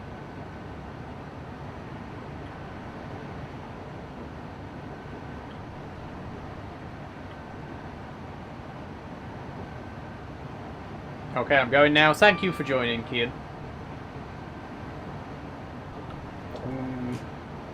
Is it popular enough to get a PC remaster with a new engine? I mean, that's basically what Train Sim World is, P. Like I was saying earlier when I was comparing it to Minecraft, it is a very similar situation. Like, they wanted to put the game on consoles, but they couldn't. Kind of the same as how Java, you know, they couldn't put Minecraft Java onto consoles, so they made Bedrock Edition. That's basically what happened with Train Sim World. They created they remade the game in a new engine so that it could then be distributed on consoles. The problem is that this game's way better.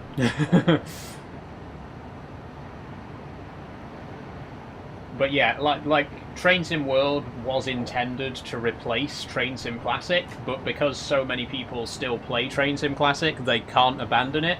Again, it's like with Minecraft, you know, Bedrock was intended to replace Java, but people love Java so much that they literally can't give up on it, because everyone would be really pissed off at them if they did. Okay, coming up to Colchester. And we are losing some frames again. Let's see. 15, okay, at least the game's telling the truth this time about the frame rate. It said 15 just then.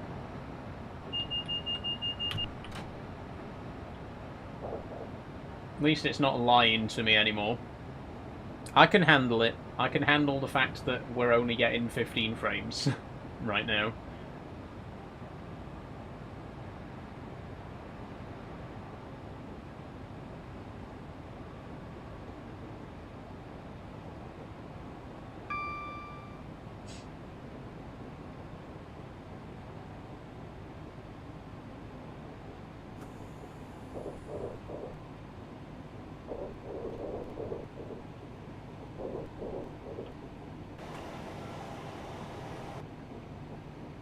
You good? I am good, Liam. How are you doing? Welcome to the stream.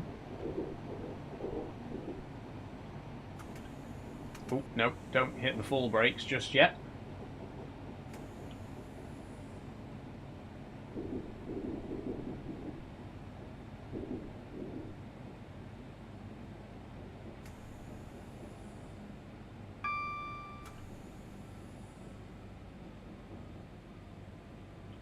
Okay, here we are.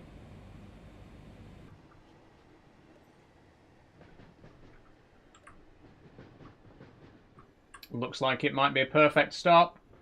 The DBT doesn't have to be at the platform because there's no passengers on that. Brilliant.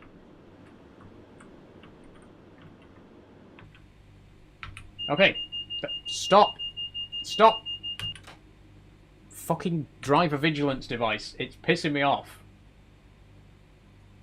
Okay. It is a straight shot from here to Liverpool Street, though. No more stops from here on out. So we should be able to open up and go full speed.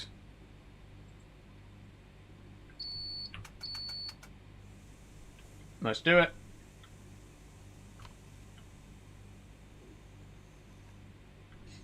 Did you get surgery, says Cam on Polygon? What for?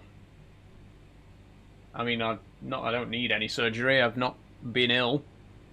I don't have any tumours, as far as I'm aware.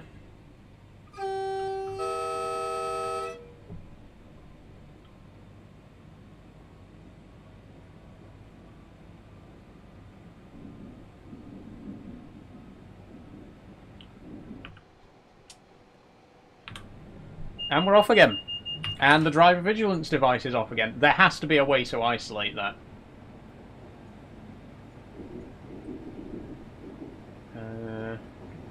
I'm just having a quick look around.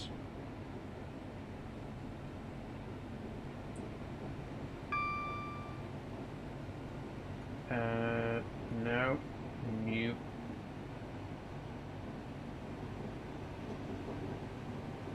Okay, there's no physical button in the cab that does it. There's probably a keyboard shortcut, but I don't want to start pressing random keys because it will, you know, cause more problems. We're just going to have to live with it. Hi, LOL19ization on YouTube. How are you doing? OG Panda Turtle says, hi, can I borrow your train, please? Sorry, OG Panda Turtle, I need it. What time are we on? 20 to 4. Okay. This stream's gone pretty quickly, actually. I can't believe we've already been live for 90 minutes. Like I say, I think I will do another restart at 4. and we'll see if we can hopefully get a few more donations in the last hour. But once again, just to remind everybody, I am trying to raise money for Jingle Jam this year, as you can see below me. We're trying to raise £500 for 8 incredible charities. There's a link in my bio, or you can scan the QR code on screen. Every single donation helps, whether it's £1 or £50. You know, every single penny is going to 8 really amazing charities. If you'd like to know more about the individual charities, please let me know. And there's information about the individual charities on the website as well. But so far we've raised £168, which is absolutely incredible. Again, if you would like to donate some money to charity this Christmas, please, please, please do consider giving anything that you can spare.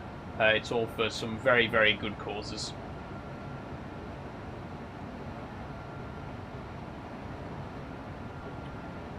How's the frame rate? It's saying 28.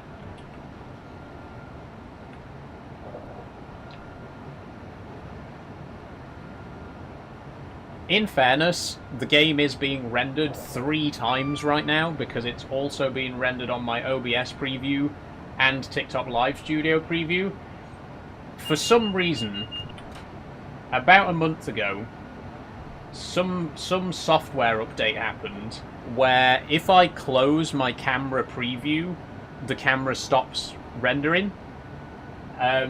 It happened on stream a while back. Like, I closed the stream preview and my camera froze on stream. I don't know why.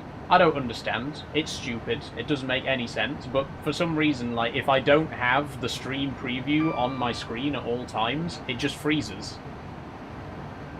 So now I have to have the stream preview open on OBS and TikTok Live Studio, as well as it rendering on the actual game window as well.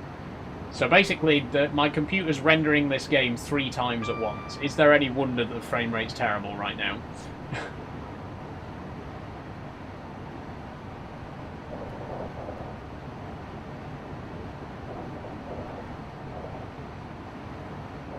Hi Saul, hi Novo. Basically your computer's screaming. Exactly, Pete. Exactly.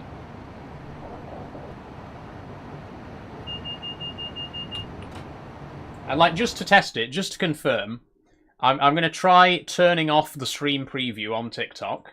Let me know if my camera freezes when I do that. I've turned it off. There's no stream preview right now. I can't see the stream. Is my webcam still rendering?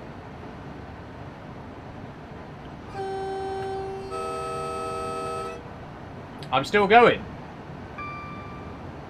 Okay. Okay, now I'm feeling gaslit because I promise you that a few weeks ago it froze for me, says JB.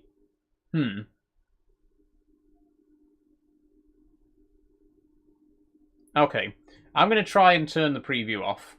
I'm going to try and keep the preview off, and we'll see what happens.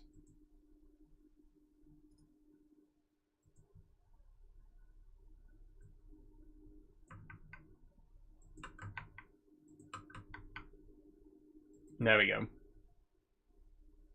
Okay. Let me know if it does freeze at any point.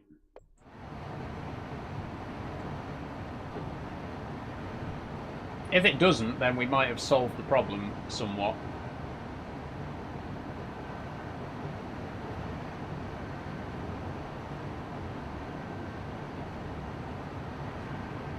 But yeah, I was playing, I was doing a Minecraft stream about 2 months ago. I was doing a Minecraft stream, and I noticed that every time I closed the stream preview, it froze my webcam. Maybe the problem's been fixed. Again, let me know if my webcam is frozen right now, but I think, you know, if the problem's fixed itself, then that's great. But it was a serious problem for a while.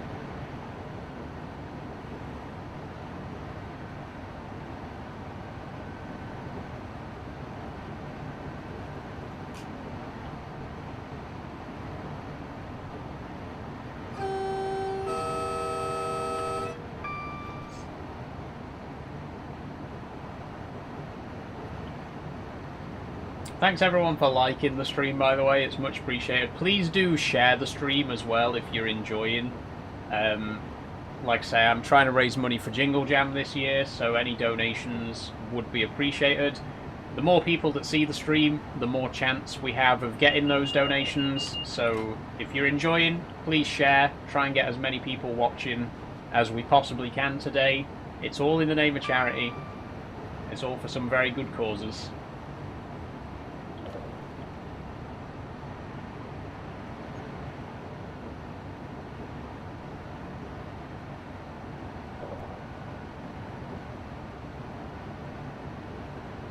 It doesn't seem to have made much difference to the frame rate, though, does it? To be quite honest, it's still just as slow.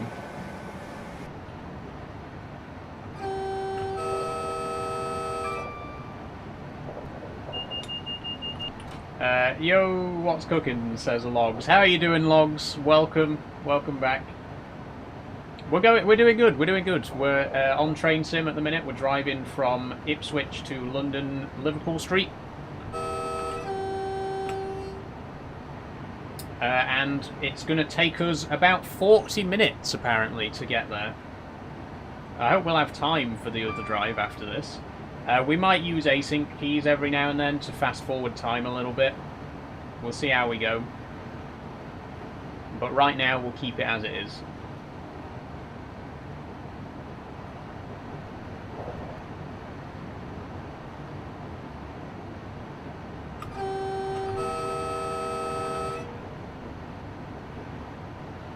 I tried doing the horn the other way round a minute ago, it didn't sound good. I tried going high-low, doesn't sound good. I see the fits matching headset, looking good. Thank you, Logs. Yeah, another matching blue top today.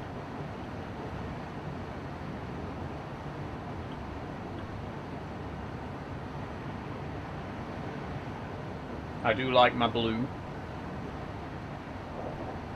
Not my favourite colour though. My favourite colour is green, and you might already be aware of that because I do have a lot more green outfits than I do any other colour. But I do wear a lot of blue as well.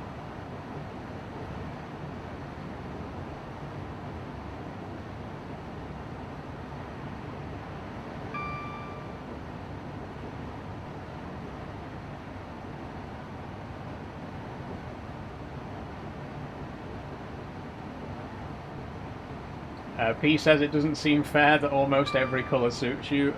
Oh, thank you, P. Thank you very much. I mean, I don't think that there are colours that suit people and don't suit people. To be honest, I think it's much more important to think about the style of what you're wearing. I think anyone looks good in any colour, but you've got to find the right sort of outfit as well, you know. Like, genuinely, I do believe that. I think that if you find the right outfit, it doesn't matter what colour it is. I think every colour can suit every person. But thank you for the compliment, Pete. I seem to have mostly black, says Logs. I used to wear a lot of black before I came out, just because I didn't really take too much pride in my appearance. I'm not saying that you can't take pride in your appearance and wear black, but I used to own a lot of like really basic just jeans and top combos, you know, just I used to just be permanently wearing a plain shirt and a black hoodie.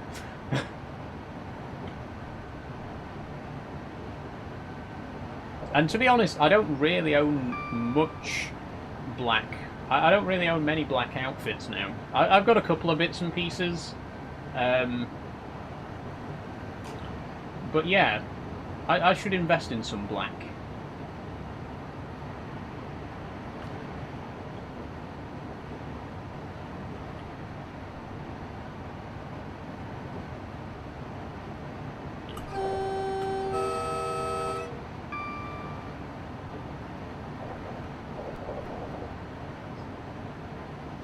Thanks for your honesty. Thanks, Logs. Where are we, by the way? We've just passed Hatfield Peveril. Lovely. Still quite a way to go to Liverpool Street. And completely non-stop as well. I don't think we're getting above 100 though. Are there any 100 plus sections on the Great Eastern Main Line? Surely there must be. There must be 125 somewhere nearer to London.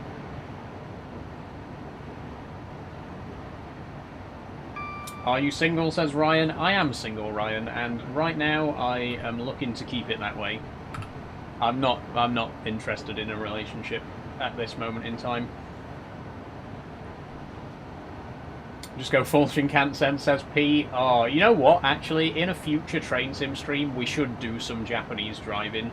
Like I was saying earlier, there are a couple of really good train sim routes set in Japan, including a couple of Shinkansen routes. We should check some out. There's the Tokyo commuter route, which is like a really, really dense commuter line in Tokyo.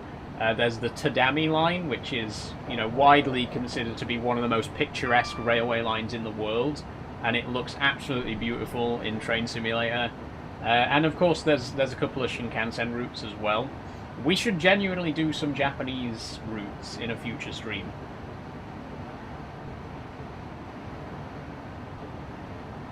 I'm all about the Japan culture, especially the drifting. Oh yes, the multi-track drift.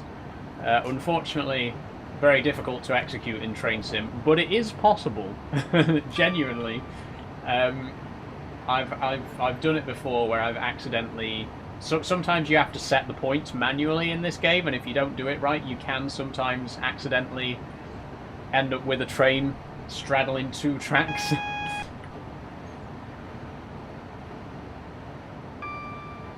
I did a beautiful route to Takayama in the mountains when I was there. There are some absolutely beautiful railways in Japan. There really are. You know, Japan's such a beautiful country. Nature-wise, you know, there's so many picturesque areas. It's so mountainous. You know, I'm sure I'm going to end up with people in the comments section, you know, calling me a Japan glazer or whatever. But it's a beautiful country, and you know, I believe that every country has some really beautiful places. Like the UK is a beautiful country as well. But yeah, definitely some really beautiful drives in Japan that we could check out in future streams. I was rocking a new kilt yesterday. I was giving it Braveheart vibes. Nice one, Logs. Nice one. We are way over speed right now, by the way. I didn't even notice that the speed was 60 here. Whoops-a-daisy. I've never actually worn a kilt. I mean, obviously, over the last few years, I've worn plenty of skirts, which are similar enough, but I've never worn an authentic Scottish kilt, you know. Because I'm not Scottish. What loco are you in? Says number one PJ. We are currently in a class 90. We are on a Great Eastern Main Line service. So we've got the DVT as well at the other end. But it's an EWS one. This is like early days of National Express. So some of the rolling stock was a bit up in the air at that time. Hence why we got the mix of different coaches as well. Some of them have been repainted, some of them are still in the one livery.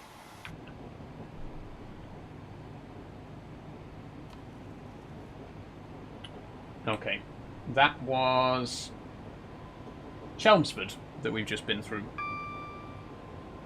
I have lots of them. Nice one, Logs. Short ones and long ones. The ladies seem to like the shorter ones for some reason. Well.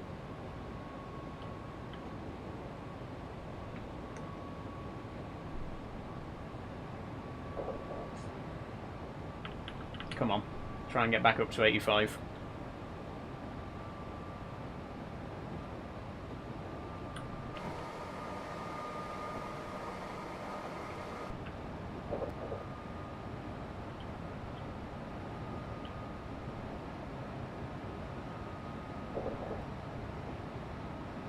Yeah, I think the reason that the speed limit is quite restricted here is because there's so many curves.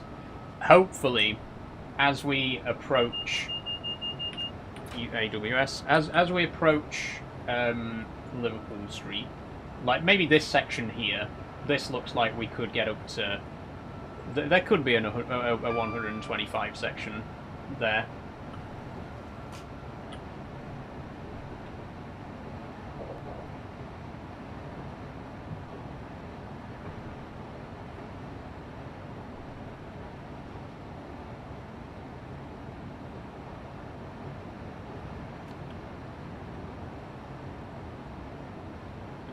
Where are you now? We just passed Chelmsford. We're still about half an hour away from Liverpool Street.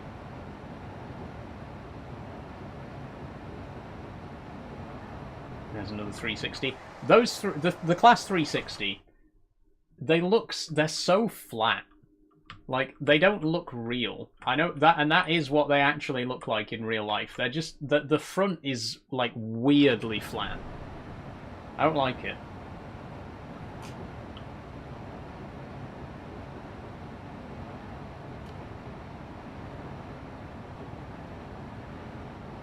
It's also nearly 4 o'clock, by the way. I am going to do another restart of the stream at 4 o'clock. Just as one last attempt to hopefully get a few more viewers in the last hour. And maybe some donations as well, we'll see. But in a couple of minutes' time, I'll do another restart. I'm really hoping, if we don't get any donations today, I'm really hoping we do get some tomorrow, because it's the last day. I would like to end on a high note, you know.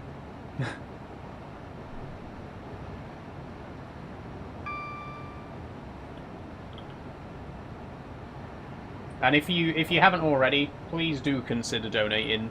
Like I say, it's for 8 very good causes.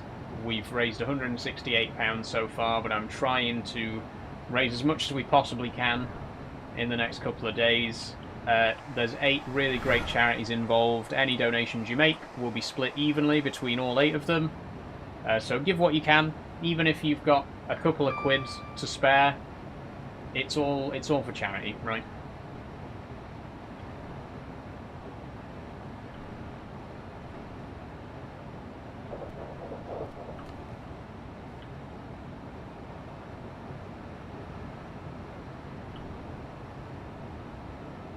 Okay, I am going to use the fast forward a little bit. I'm going to try not to go overboard with it. But if we're going to have time to do this other drive on the Wherry lines, I am going to have to get a bit of a move on.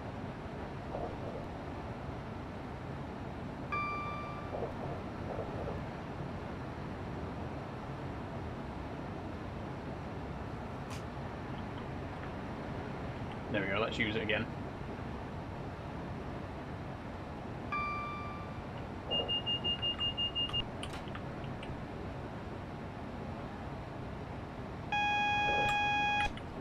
Just while we're on this quieter section and there's not really much to see, we might as well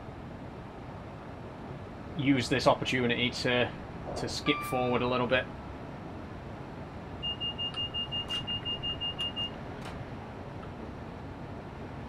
That's not a red signal, is it? It is. I think it's just a speed warning, though. Yeah, there's no tab, so. Oh, big lag spike there again.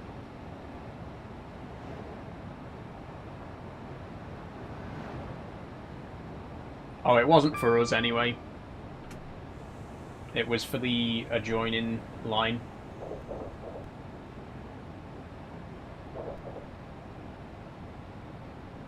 Okay, where's this?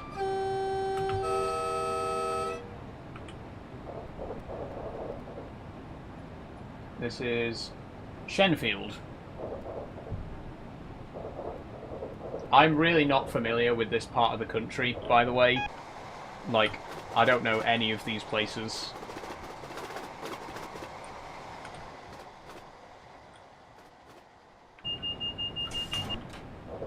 Oh, for fuck's sake, the emergency brake's been applied again.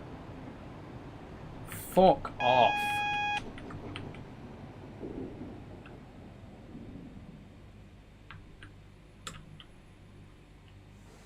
There has to be some way to isolate that, because it's really annoying that if I don't touch the controls for 60 seconds, it just puts the emergency brake on. It's ridiculous.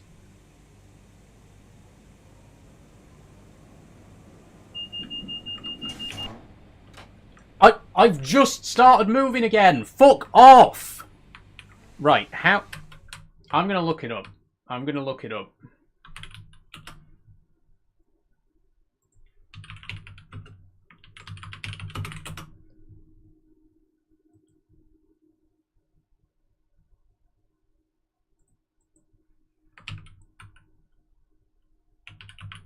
And while I'm doing it, I'm going to restart the stream as well, because it's just gone 4 o'clock. I'll be right back.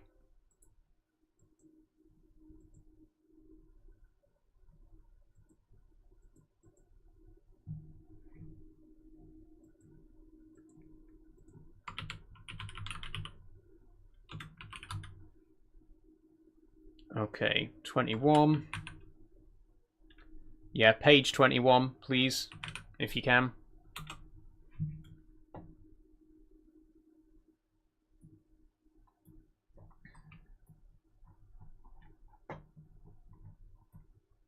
Hi everyone, welcome back. I'll be with you in a second. Okay. Keyboard controls, DSD vigilance on or off, Control and E. Hang on. There we go. I've disabled the driver vigilance device. Camera flipped. No, still in the same place. Okay, we're good. We're good. I just had to Google it. I've isolated the driver vigilance device, so that alarm won't go off again now. Which means we're not going to have the emergency brake applied just because I didn't hear the alarm to reset the driver safety device. Which also means we can stay in the outside view as much as we like from this point forwards. Great.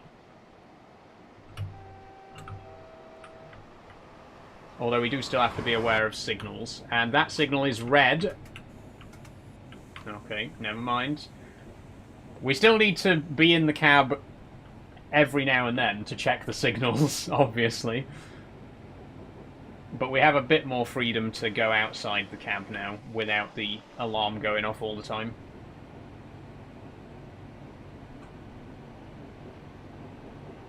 And if you're just joining, by the way, we've just passed Shenfield. We're on our way to London Liverpool Street, and we're about 20 minutes away.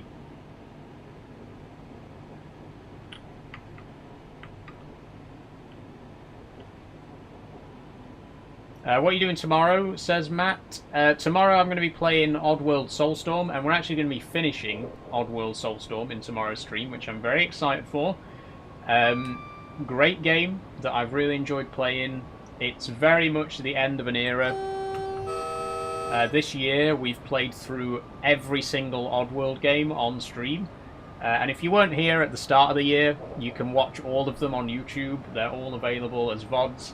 But yeah, we played through the entire Oddworld series this year. We started with Abe's Exodus, then we played Stranger's Wrath, Muncher's Odyssey, Abe's Odyssey, New and Tasty, and we're now about to finish the final game in the series, Oddworld Soulstorm. It's the end of an era, you know, and I'm looking forward to it. Is your train on time, says Tyrese?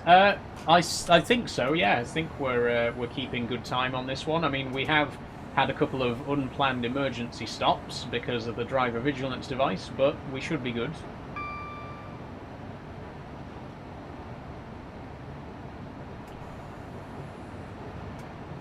And it is a straight shot now to Liverpool Street, no more stops, so... Again, if all goes well, we should be 20 minutes away.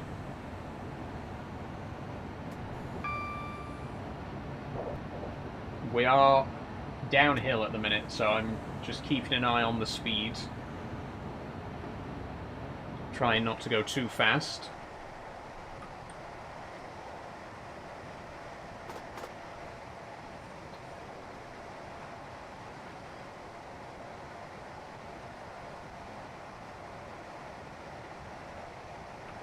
How's it looking, by the way? Is it still a bit choppy?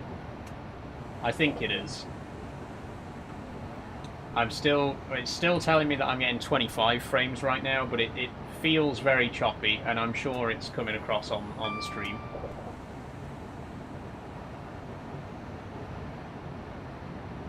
I have Class 50s and Class 37s on the game. Nice one, Tyrese. Right now, we're driving the Class 90 with a Mark III DVT. That's a driving van trailer, for anyone not in the know. Basically, this doesn't have any of its own power or engines, but it has its own set of controls. So you can drive the train from this end, rather than having a locomotive at both ends.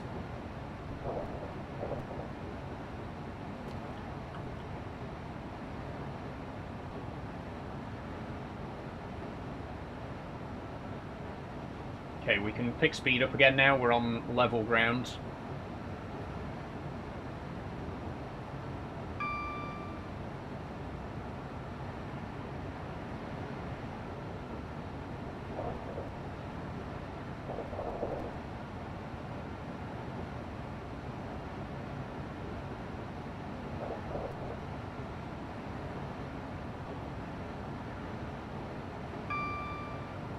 Welcome everyone who's just joining, by the way. How are you doing? Welcome to the stream. We're currently playing Train Sim Classic.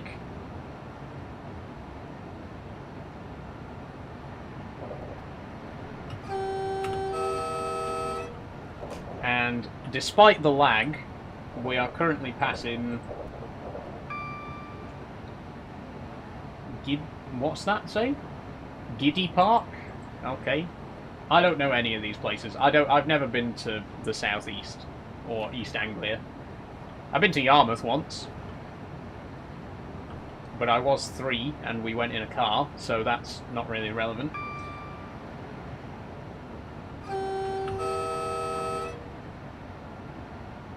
What happened to the live? I restarted it, STFC. I restarted it on the hour just to see if we could hopefully get a few more viewers for the last hour of the stream. If you're just joining, we are trying to raise money for charity during this stream, so if you'd like to donate a little bit of money to charity this Christmas, please consider scanning the QR code or check the link in my bio.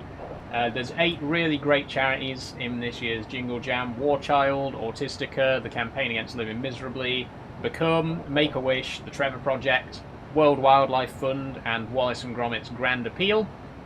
If you want to learn more about each individual charity, there's information on the page, or feel free to ask me if you want to know more. So far we've raised £168, but we are trying to up that total, so again, if you'd like to donate some money to charity this Christmas, please do consider checking out the link in my bio and donate as much as you can. It's all for a good cause. Several good causes.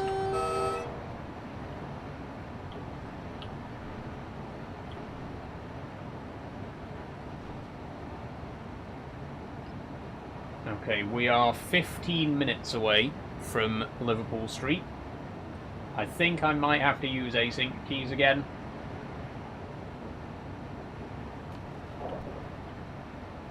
Just to save us a little bit more time. I'm going to try not to use them too much.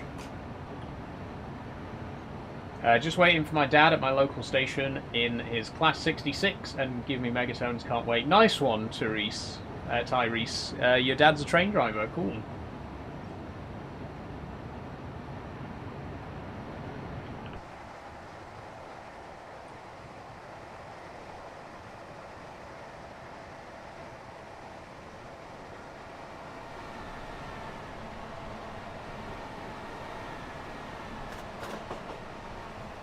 Okay, we're now passing... I didn't read that. Whoa. Good maze. Lovely. Oh, wow, we're very close now.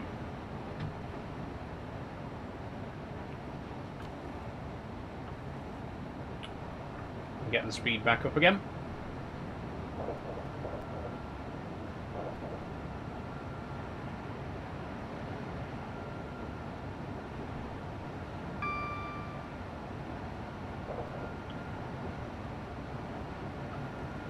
That'll do. Oh. Okay, signal. Is that a speed warning or a actual red signal? I think it's a speed warning because this signal's green.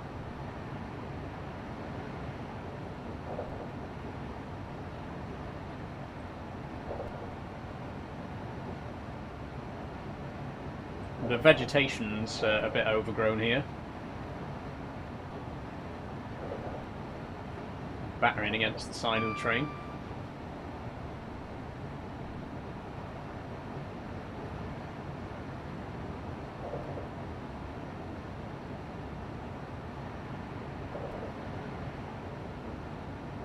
How's the frame rate looking? 19, okay. It's bad. It's bad. But there's not much I can do about it, I'm afraid. Other than play a different game.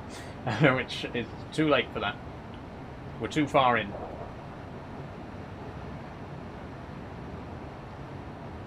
I did hope that the frame rate would improve as we got closer to London, but I'm now realising the opposite is probably true, because there's going to be more trains as we get closer to London, which will slow it down even more. We could finish up at 10 frames or less by the time we actually get to Liverpool Street, just giving everyone fair warning. If you think it's bad now, you ain't seen nothing yet. Hi everyone who's just joining, by the way, how are you doing? Hope you're all well. Welcome to my charity fundraiser. It's day 6 of my Jingle Jam fundraiser. We're trying to raise some money for 8 amazing charities this year. So if you feel like donating, please do. We've raised £168 so far, which is absolutely incredible. There's information, there's a link in my bio which will give you information on all of the charities and allow you to donate if you would like to. The main Jingle Jam campaign have raised almost 2.7 million so far, which is absolutely incredible.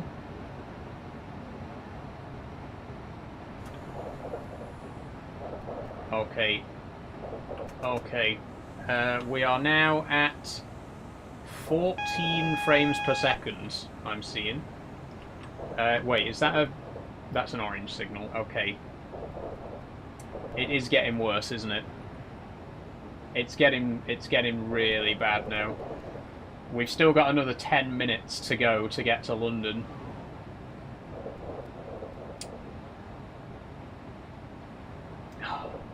Just everyone strap in.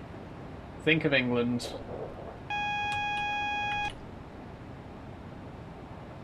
Do it for charity. Grin and bear it. Oh, there's a red signal that I'm not allowed to pass. Oh fuck, oh fuck, oh fuck. Now I'm gonna have to apply the emergency brake. Okay, well this has been a complete fucking disaster, hasn't it? There's a red signal, which we weren't allowed to pass. I think we're getting fired.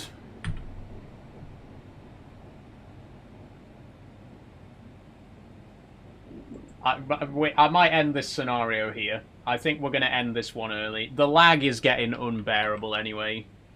I don't want to subject you to any more of it. I don't think we're getting to London. Let's abandon this one and let's go back to the Wherry lines and try to finish that drive that we were doing earlier. This has been a disaster, frankly.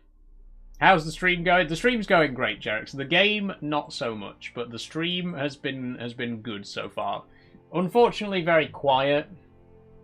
Like I said earlier, I was really hoping that we'd get at least one donation today. There's not been one single donation in today's stream so far, which is quite disappointing, but I'm not going to complain when we've already raised £168 this week. It's still absolutely incredible, you know.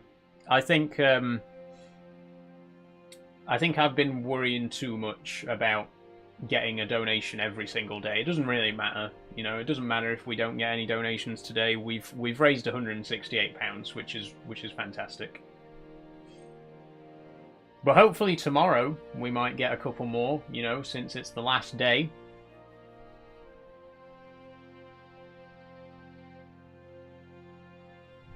I've just realised the camera will have started lagging again because I'm loading up another scenario. Although actually it doesn't look that bad this time. So we're going back to the Wherry lines. We are going to be driving from Lowestoft to Norwich. This is the same drive that I attempted at the start of the stream, but I abandoned because we kept messing it up. We're going to try again. Here we go, and let's hopefully do a better job of it this time, eh? Okay, get everything set up.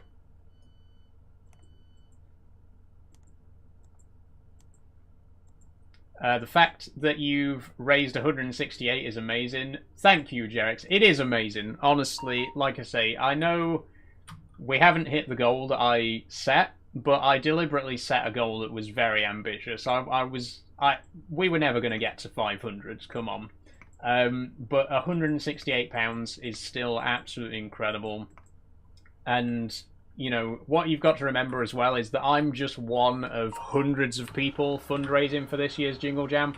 They've actually raised over £2.5 million this year from various different people doing their own charity fundraisers.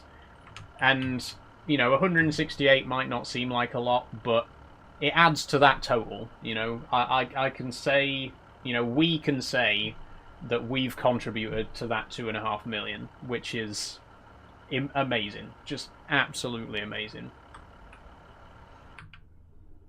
Does sending gifts on here help that? It doesn't, Gideon, no. Sending gifts to me on stream will not, you know, make any difference to the Jingle Jam. So please save your money. Please don't send me any gifts. But if you want to give to charity, there's a link in my bio, or you can scan the QR code on screen. Any amount is appreciated, but no, sending money to me on stream doesn't actually do anything. If you want it to go to charity, you've got to donate through the fundraiser.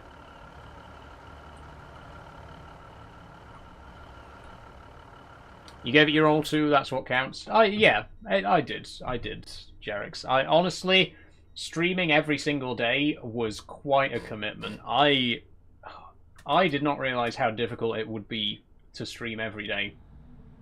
I'm so glad that I only stream 2 or 3 times a week. I couldn't keep this up for long. That being said, next year I am going to try and do the full 2 weeks. Jingle Jam is a 2-week event.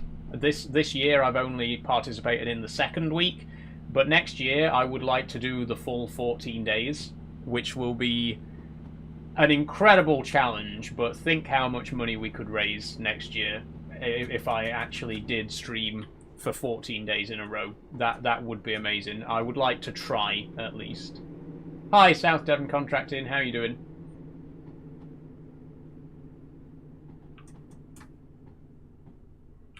Where now, says Cold Hand? We're now at Lowestoft, and we are driving to Norwich. Again, we did attempt this drive earlier in the stream, if you were here earlier, but we ended up giving up on it. This time, we're going all the way, and hopefully there'll be no mistakes. That's my local train station. Nice one, Jackie boy.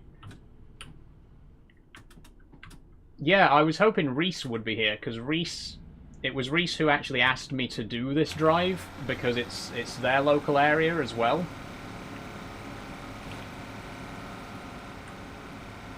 But yeah, this is Lowestoft. We're heading towards Norwich, calling at Somerleyton, Haddiscoe, Reedham, and Brundle along the way. Oh, and Cantley. What about Ipswich? We we're already at Ipswich. We visited Ipswich earlier. Are you from Ipswich, Jerex? If so, sorry you missed it. But the other drive that we were just doing, that was from Ipswich to London Liverpool Street. So we have visited Ipswich today. It went really well. Thank you, P. It has gone very well, honestly. You know, to be honest, when I started this, at the start of this week, there was a small part of me that was afraid that we just wouldn't get any donations at all, like for the entire week. So the fact that we've got £168 is just amazing. It is so amazing. And it makes me so happy to know that my community has done that, you know. Just the fact that we now have a community that's big enough that I can do stuff like this, that I can do these charity fundraisers, and that people actually will be willing to donate to them is incredible. Hit the brakes, brakes, brakes, brakes. I've made the same mistake again.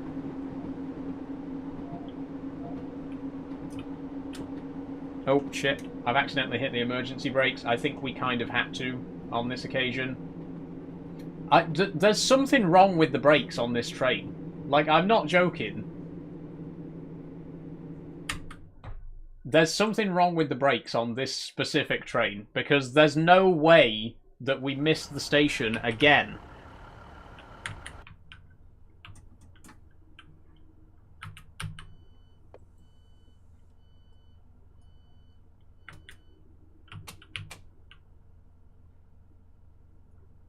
I mean, you've seen the proof. You saw me do the other drive, and we didn't miss a single station on that one.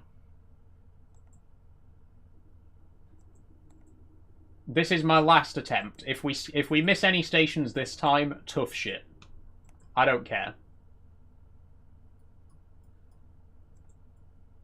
Okay, GSMR. Set that up real quick.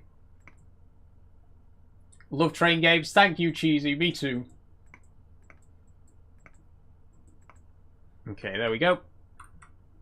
And set the lights.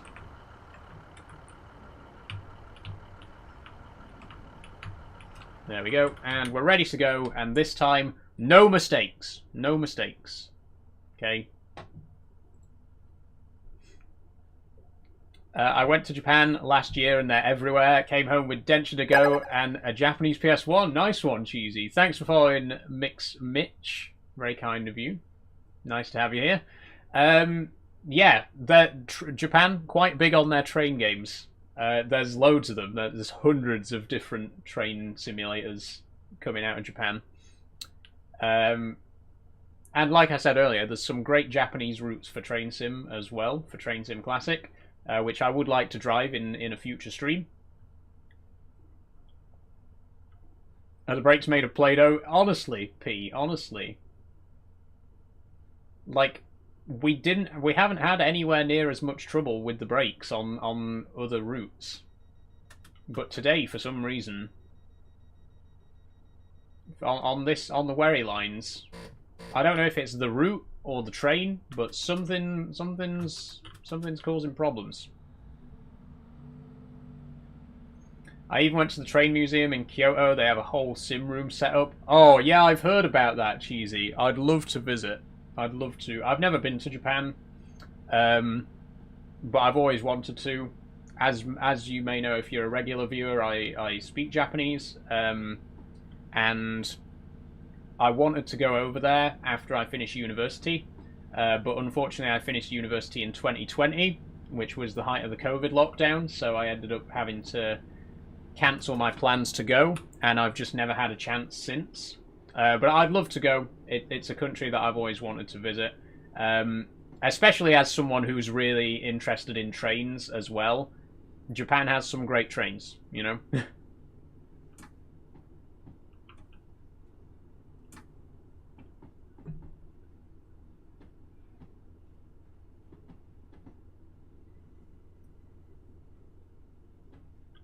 Yeah, definitely go and visit Kyoto and Osaka. I would love to, Cheesy.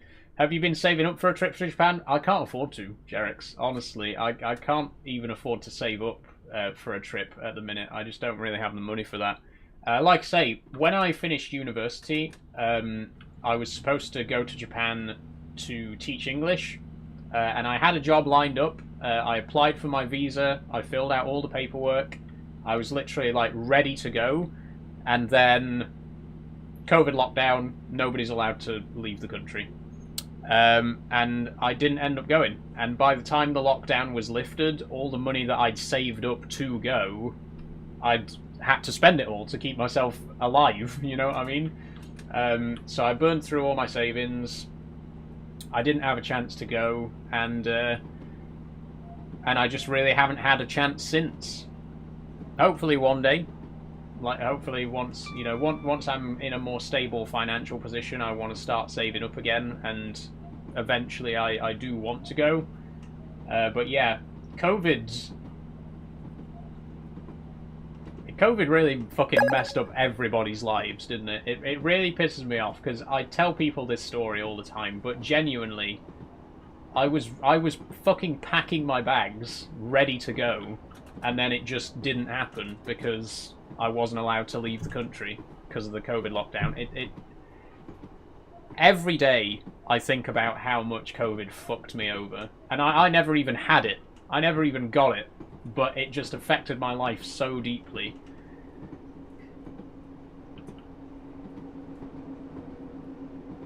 Thank you for the money gun, Mix Mitch. That's very kind of you.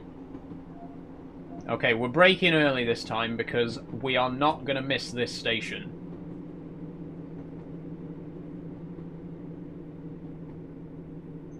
Sorry to hear that, but you will be able to go in future. I certainly hope so, Jerex. It's on my bucket list. I don't think I want to live there anymore. Like I say, when I was at university, I applied for a teaching job, and I was going to spend at least a year over there. I don't think I want to live there now, especially since coming out as trans. It's not the best country, you know, in terms of trans rights, but I'd definitely like to visit. 100%, I fully intend to visit at some point. Is this Train Simulator classic? It is cheesy, yes. Thanks for the I'm Readies, Mix Mitch, as well. Very kind of you. Once again, by the way, guys, I just want to shout out my charity fundraiser that I'm doing this week. I just want to remind you all that I am trying to raise money for 8 incredible charities this year through Jingle Jam. If you'd like to donate, there's a link in my bio, or you can scan the QR code on screen. So far, we've raised £168, which is absolutely incredible. Any donation is very much appreciated, even if it's just a couple of pounds. You know, if everyone gave £1, we could make thousands. So please do consider donating if you'd like to donate a little bit of money to to charity this Christmas. Like I say, there's a link in my bio, or there's a QR code on screen. Just give what you can if you can. What country are we talking about? We're talking about Japan, Balaclava Men. Which, again, like I was saying earlier, fantastic country that I'd love to visit, but I don't think I'd want to live there anymore. There was a time, but yeah, I don't... It's not the best place to be transgender, really. Have you been to the US? I haven't been to the US, Cheesy, and that, unfortunately, is one place that I do not want to visit. In the current political climate, I just do not think that I would feel safe in the United States as a trans person, like, full stop. I know that some places are better than others, but under the current administration, like, I would not want to even set foot in the United States. Which is a shame, because it's a beautiful country. There's some really genuinely beautiful places that I'd love to visit in the United States. But yeah, in the current political climate, absolutely not. I wouldn't even attempt it. I'm a very outwardly non-binary person in Kentucky, says Cheesy. Oh, that's got to be rough, Cheesy. You know, my heart goes out to you.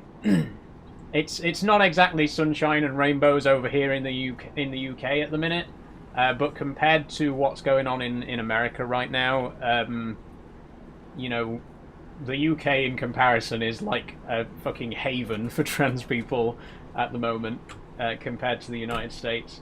But yeah, honestly, keep yourself safe. I hope that you're okay over there. What part of the UK do you live in? I live in Doncaster in the northeast, which is not the best place. It's better than some places in the country, and I'm very lucky that I've got a very supportive network of people around me. You know, friends and family have been very supportive. But yeah, like I say, not the best place, but it could be worse, you know.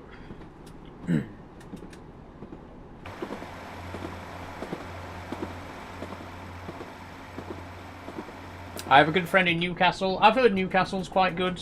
Yeah, I think any major city is going to be quite good for queer people. London, Manchester. Brighton is well known as being like the queer capital of the UK. Bristol, Birmingham, you know, all quite queer friendly places. Yeah, I think the bigger cities do tend to be the better places to be, and you know, more rural areas tend to be a little bit more sheltered in that kind of way. But Doncaster, it's not awful. Love the brummies, says Cheesy. Me too. Me too.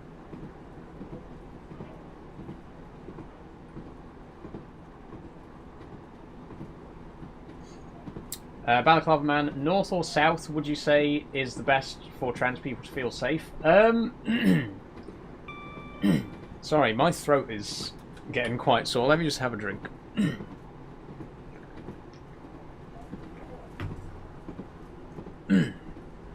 Okay, I would say I think the south is better in terms of queer acceptance. I think the south would be. I mean, I don't know. Like I say, having lived in Bristol for a while, it seemed a much more accepting place, and I think there are quite a lot of places in the south that are generally more accepting.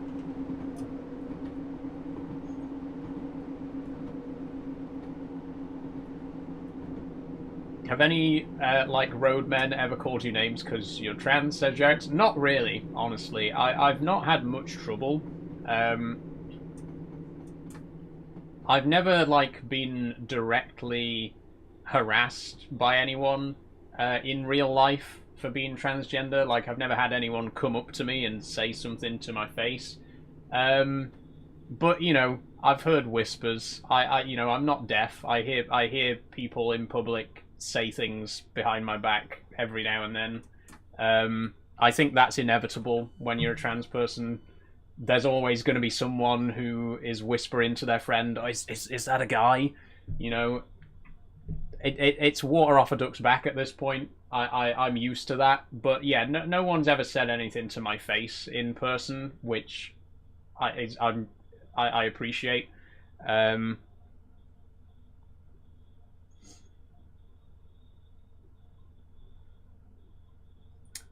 That sucks. It's like they think you're a bad person. I mean, not necessarily that I'm a bad person. It's more that they think I'm, like, mentally unwell. That I think that's, unfortunately, is an attitude that a lot of people have towards trans people. Like, oh, look at that weirdo wearing women's clothes. That, unfortunately, is as far as some people's understanding of trans people goes. And what, like I say, while no one's ever said anything like that to my face, I've heard plenty of whispers, you know.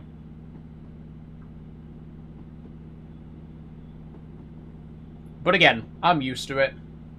I like I say, I've got a very supportive network of friends and family around me, so I know that the people who matter to me are accepting.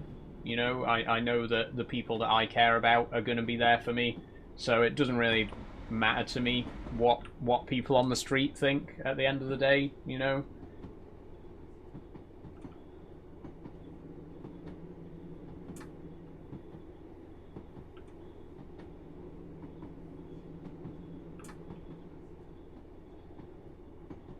Oh, 60. Let's speed it up. By the way, in terms of the drive, we are about halfway, I'd say. Next station is Haddiscoe, then we've got Reedham, Cantley, Brundall, and Norwich. We should be in Norwich by, I don't know, the whole drive is supposed to be 40 minutes. Whether we'll get there by 5 o'clock, I don't know, but, you know, I'm doing my best. In fact, I'll speed things up just a little bit. We'll fast forward just a tiny bit. Just to try and make up some lost time. There we go, that'll do. And we're coming up to Haddiscoe. Looks like a short platform, so I'm going to start braking now.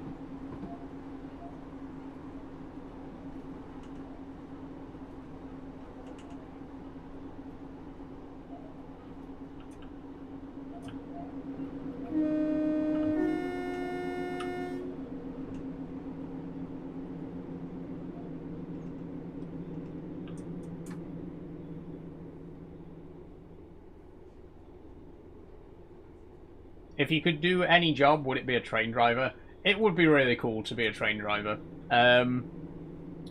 When I was a kid, I really wanted to be a train driver because I was so obsessed with trains as a kid.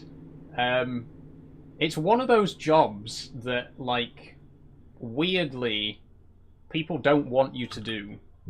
You know what I mean? It's one of those things, when you're a kid and you say, like, oh, I want to drive trains, people look at you like, you weird? Like, what's weird about that? It's a perfectly valid job. It's an important job that lots of people do. It's steady work. Exactly, Cheesy. It's one of the... I feel like there's a certain category of jobs that people view as being, like, beneath them. Like, what, you want to be a train driver? Why? Because it's a job that I'd enjoy doing. It's like people who, like, treat bin men like it's the worst fucking job in the world. Like, oh, if you're a dustbin man, you're a complete failure at life. Like, no, that's important work. If people didn't empty your bins, you'd just be living in a pile of your own shit 24/7, wouldn't you? Like, it's just another one of those jobs that's so underappreciated. They get so much hate for doing a really important job.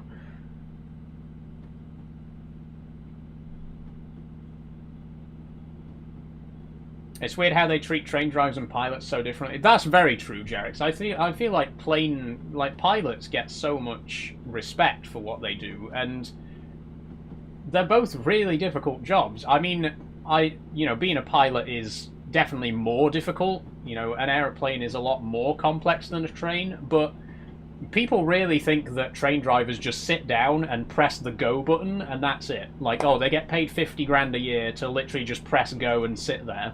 Like, no, not at all. It's so much more complicated than that. Like, look at all these buttons. Look how many of the controls there are in here. This maybe is a bad example, because this train is quite simple in comparison to certain others, but it really pisses me off when people assume that train drivers literally just sit down and press a button and then the train, like, just does everything automatically. Like, quite obviously that's not how it works. Like I say, it's one of those jobs that is just criminally underappreciated. They deserve so much more respect than they do. And, you know, whenever there's like a rail strike, you know, or anything like that, there's always people like, oh, why should they get paid more? All they're doing is sitting and pressing a button. Like, no. I can understand why you think that they don't deserve to be paid a lot, because you think that all they do is sit and press buttons. Like, yeah, if you think that that's what they do, it makes sense that they wouldn't be paid a lot for that. If you have any understanding of what they actually do, you'd realise that they do deserve to be paid a lot more than they are.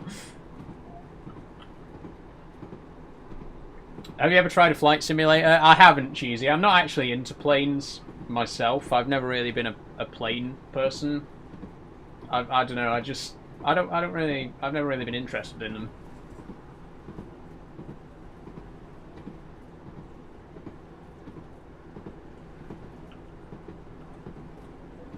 In case you've just tuned in, by the way, we're talking about underappreciated jobs, and how it's weird that like such important jobs get so much hate. Like there's so many jobs that people consider like beneath them, but if people weren't doing those jobs, like our fucking society would collapse. You know what I mean? Like the example I gave earlier with bin men. There's so many people who treat bin men like they're fucking scum. Like, if people weren't emptying your bins, you would literally be sat in your own shit. Appreciate people who do those jobs, rather than, you know, thinking that you're above them in some way.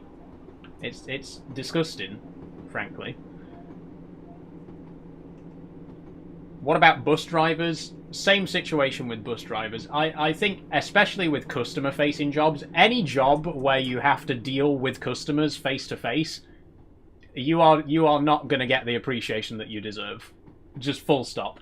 I think, you know, whether you're a bus driver or a conductor on a train, or you work in a restaurant or at the till in a shop, any kind of job where you have to interact with customers, you are going to get so much shit, and you are not going to be appreciated for the job that you're doing by the customers. Customers are fucking arseholes.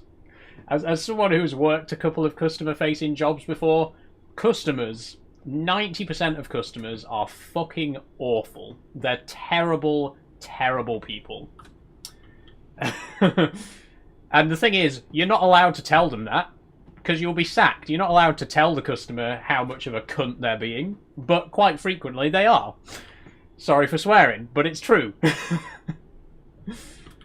I feel bad for customer support dealing with Karens. Exactly. You know, if you work in a call center or anything like that, any job where you deal with customers, you're gonna be underappreciated. It just doesn't happen.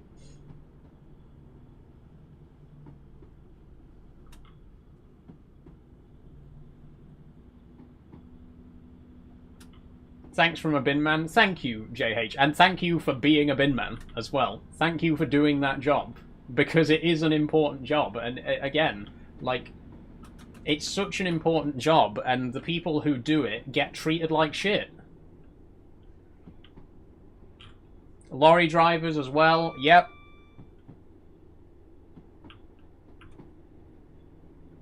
I just don't understand. I just don't understand it myself. I don't understand, like, treating someone so terribly when they're doing a job that's so vital to our modern society, you know?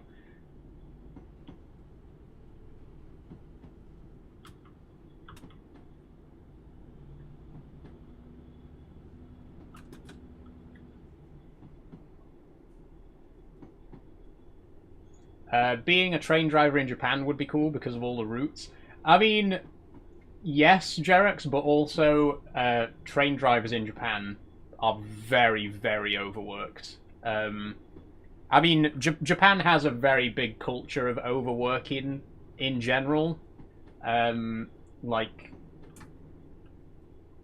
it's like a very serious problem in Japan that people are like literally worked to death. But the trains in particular, because Japan's train network is so efficient, it's like the most efficient train network in the world, but that comes at a consequence, and the consequence is that drivers will get like so much disciplinary action, even for being just a tiny bit late. Like, I've heard stories about drivers who've like been sent on training courses because their train was delayed by 30 seconds, and they've like had pay docked and been put like given disciplinary notices and shit like that. It's such a strict job. The railways are so efficient there, but it comes at the cost of them being like really, really harsh to the drivers, which I definitely think, you know, needs to be addressed.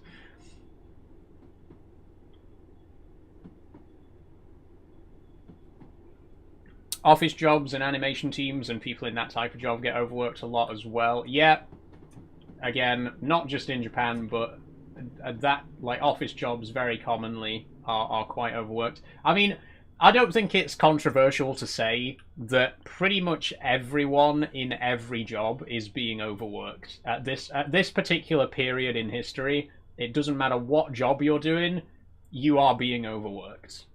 I don't think that's unreasonable to say. Like the current state of all jobs is terrible.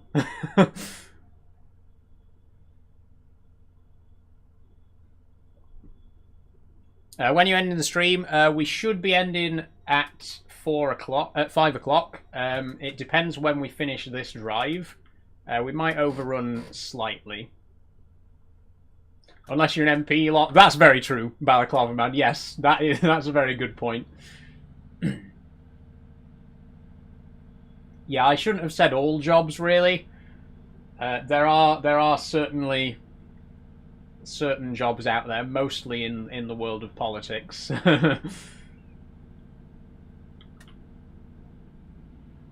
I mean, wouldn't it be nice to have a job where you could just decide not to turn up because you don't feel like it? You know, or we're having a meeting today about something that you might not be interested in, so if you don't feel like turning up, don't bother.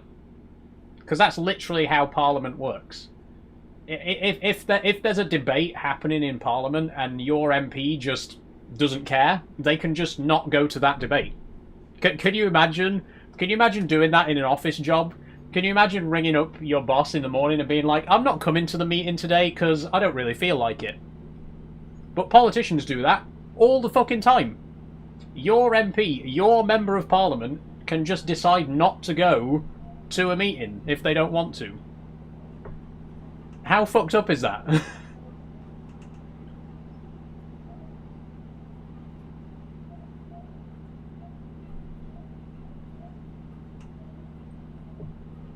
Oh, by the way, there's someone over on YouTube right now called Ellis Parker Blake, who is just spamming the word wancer over and over again.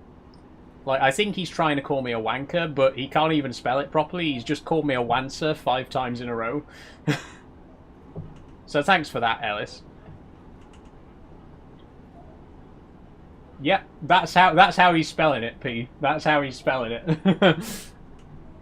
Watch your YouTube, says Jerex. Same as TikTok, it's Ashbridge Industries. And same on Twitch as well.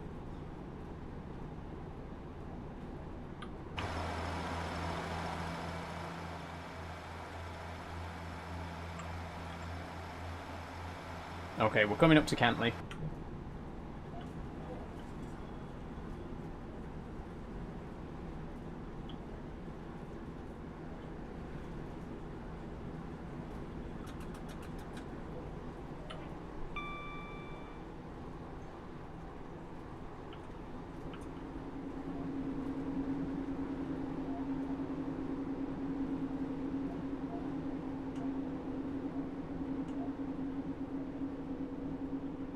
Since we're nearly done with the stream, I'm going to shout out the charity charity fundraiser once again, just to remind everyone that I am trying to raise money for Jingle Jam this year. We've raised £168 so far. Sorry, excuse me. We've raised £168 so far, but if you'd like to donate a little bit of money to charity this Christmas, please do consider checking the link in my bio or scan the QR code on screen now. And donate anything that you can, whether it's £1 or £50. It all goes towards 8 incredible causes. There's more information about each individual charity on the page as well. So again, if you'd like to donate a little bit of money to charity this Christmas, click the link in my bio, scan the QR code on screen, and please do give anything that you can spare. And thank you to everyone who's already donated. Thank you for helping me to raise £168 so far. I do really appreciate everyone who's already donated. It's so kind of you.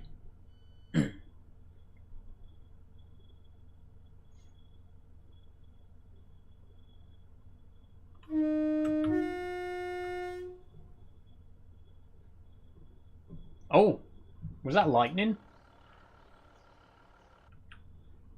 What's AMA? AMA is Ask Me Anything, James, and I'll do my best to answer.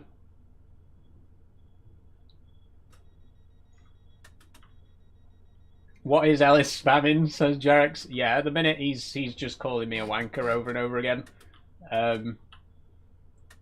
It always makes me it always baffles me when people spam the same comment over and over again, because like what do you think that's actually doing? Like you think that's actually bothering me in the slightest?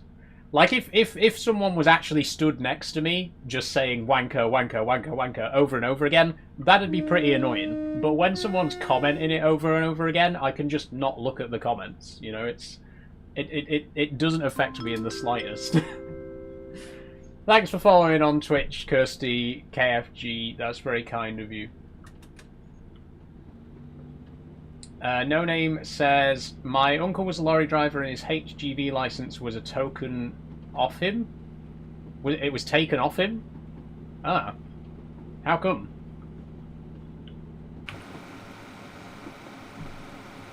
Oh, pack it in, you wanker, says Dylan. See what I mean?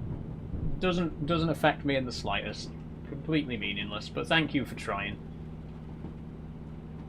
It's gotten really dark as well now that it's started raining. I think a storm has started to appear. Looks like we are going to overrun a little bit as well. We still have Brundle and then Norwich, so looks like we're going to be a little bit late today, but hopefully not too much. Oh god, it's really coming down all of a sudden. Damn.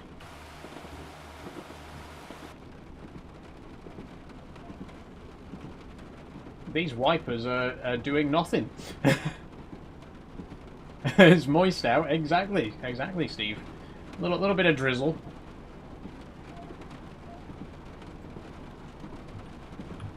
This is the kind of rain where you go out in it and you get back and you're absolutely soaking wet, and you just go, it's raining. Like if I was out in this and then I got home, I would just say to my brother, it's raining.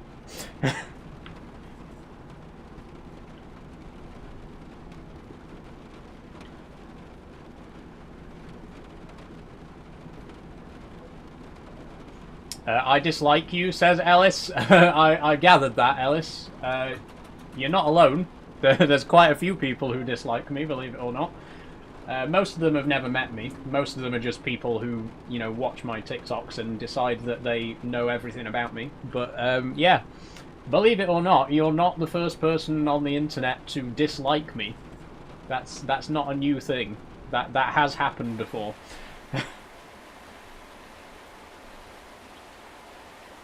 Is there lightning right now? There is, Jerex. Yeah, it's not fork lightning. It's just the occasional flashes of sheet lightning. But there is some lightning going on in game.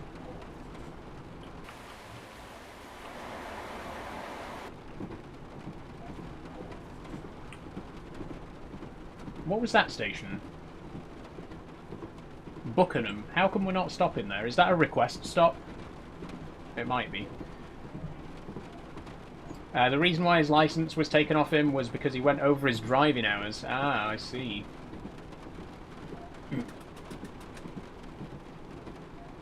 I think I'll put the cab light on because it's getting very dark. Missed another one, says Steve. No, we weren't supposed to stop at that one, Steve. I was a bit confused. That's why I checked the map. But no, that was we weren't supposed to call there. I don't know why. Like I say, it might be a request stop, or it could just, you know, not be served by regular trains. Ashford Industries, you're very nice. Thank you, Matt. It's nice of you to say so.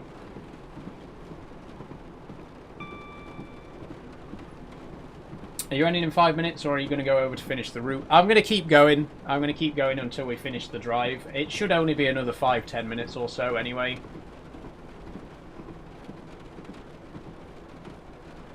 It's starting to lag a bit, which is unusual. I'm not sure why. People at that stop can continue getting soaked, we ain't stopping. Exactly, Balaclava Man.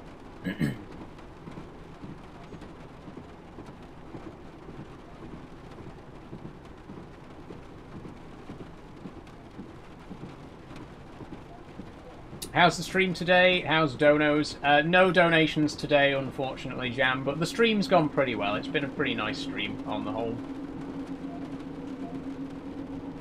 And there's always tomorrow. Tomorrow is the last day of the Jingle Jam, so it's going to be, hopefully, the last opportunity to get a couple of donations in. Even if we don't, we've raised 168, which is absolutely incredible. But yeah, I would really love to get at least a couple more donations tomorrow. Once again, if you would like to donate some money to charity this Christmas, please check the link in my bio or scan the QR code and donate anything that you can spare, whether it's £1, you know, doesn't matter how much it is, it's all going to some really incredible causes.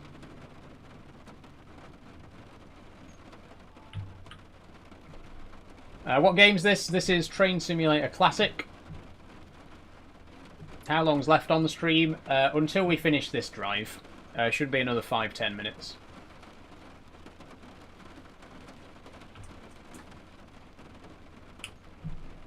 It was sad to see his lorry get sold to another country. Yeah, I imagine. That is a shame.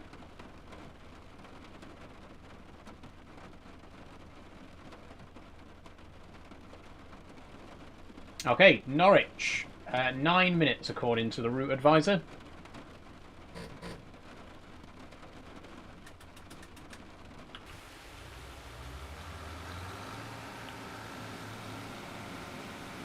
Ooh, another flash.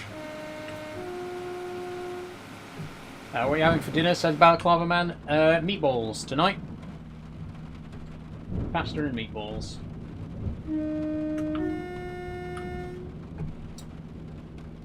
We don't have spaghetti. I don't like spaghetti. We get fusilli usually. But yeah, some pasta and meatballs tonight.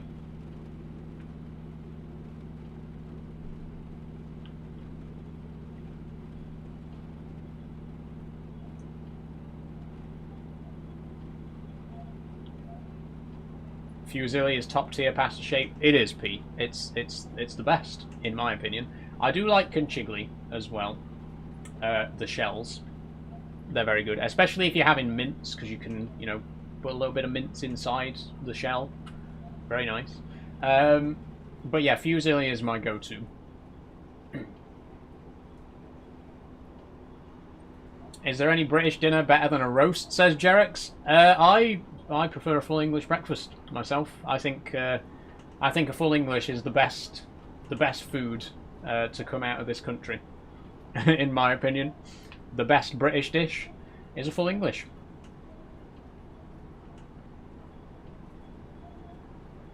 Okay, there's another station here that we're not stopping at, Brundle Gardens. So yeah, I'm guessing they're just stations that aren't served by regular trains. I'm going to have a quick Google. Buckingham.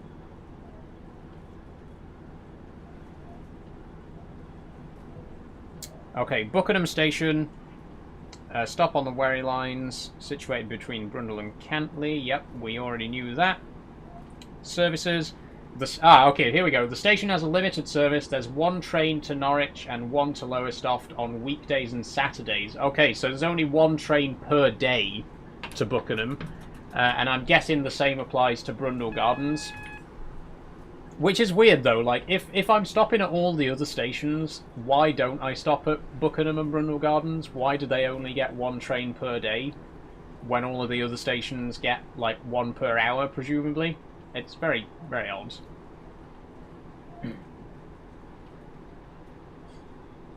Beans on toast with cheese and egg. I do like a nice bit of beans on toast, Daniel. A classic. Pie and mash, another good one. Whenever people criticise British food, you know, I think of a full English, I think of a Sunday roast, I think of pie and mash, I think of, you know, fish and chips, proper, you know, proper Whitby fish and chips. God, there's some good food in this country. I don't care what anyone says.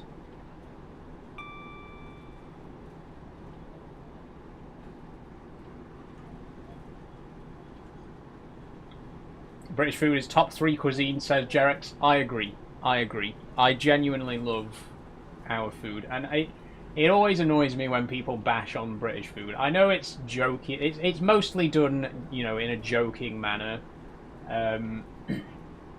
Like when people joke about how we can't handle spice and stuff like that. But in all seriousness, there is some really good British food. There really is.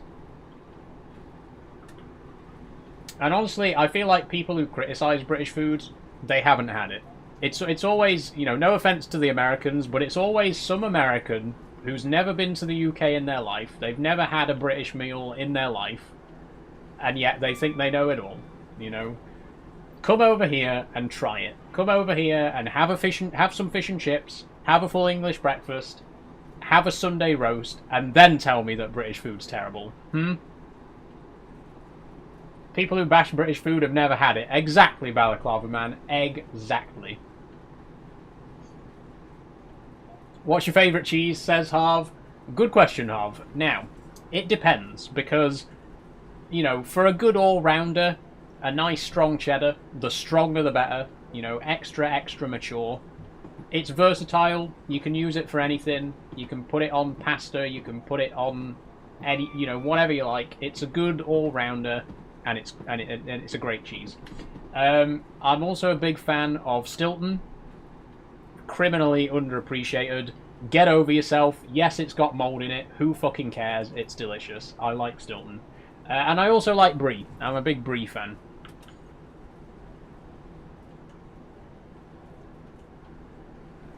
Cheese grater makes any cheese better. That's very true, Jerex. Grated cheese tastes better.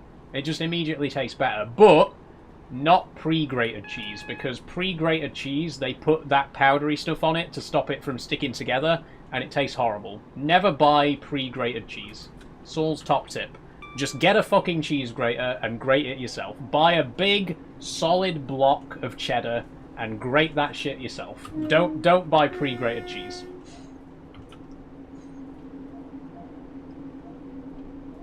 Edam is a great cheese. I agree, Balaclava Man. I do like Edam.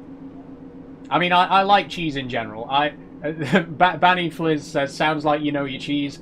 I know my cheese. My first word was cheese. That is a fact. The first word that ever came out of these lips was the word cheese. I'm a cheese connoisseur, if I do say so myself.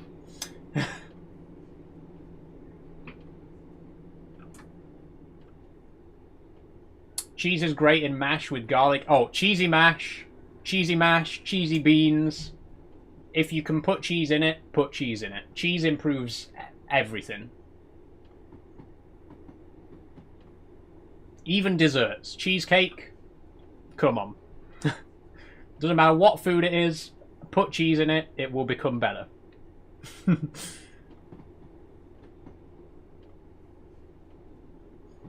Someone joins. Grate that shit yourself. It's true though. It's true though, Jam.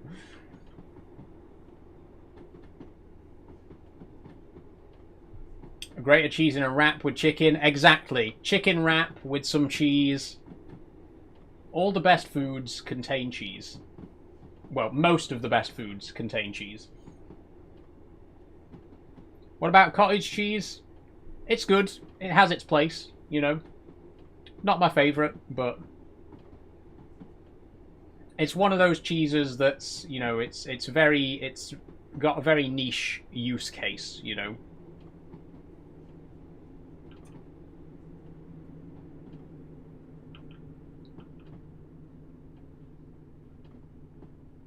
Shepherd's pie, love a good shepherd's pie. Cottage pie. Admiral's pie. Oh, okay. Admiral's pie, if you've never had it, it's basically a fish pie. It's a shepherd's pie, but with fish instead of lamb. It's really nice. Because I love fish as well. Fish pie, gorgeous. And, you know, obviously, it's got to have cheese. Got to have cheese with it. I mean, it's literally not... If you have a shepherd's pie without cheese, that's literally not a shepherd's pie. That's just mince with mashed potatoes on top, right? The cheese is vital. The cheese is an essential part of it. Shepherd's pie Ireland, cottage pie England. It depends on the meat, Jam. So shepherd's pie is so called because it's made with lamb. Cottage pie...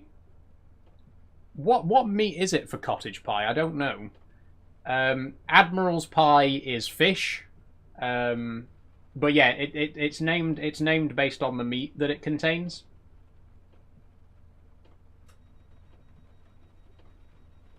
There we go. Well done, driver, on getting the service to Norwich through the storms, and time to put your feet up with a nice drink. What a great drive. What a good one. Beef for cottage pie. Thank you, Balaclava Man. So a cottage pie is beef mince, a shepherd's pie is lamb mince, and an admiral's pie is fish. I'm not sure which fish is normally used. I would guess it's probably like cod or haddock. But yeah, I do love a good admiral's pie. Or just fish pie, if you wanna be blunt about it. That being said, we're gonna have to bring the food discussion to a close because we have arrived at the end of the stream. Just give me a minute to put the Christmas music back on.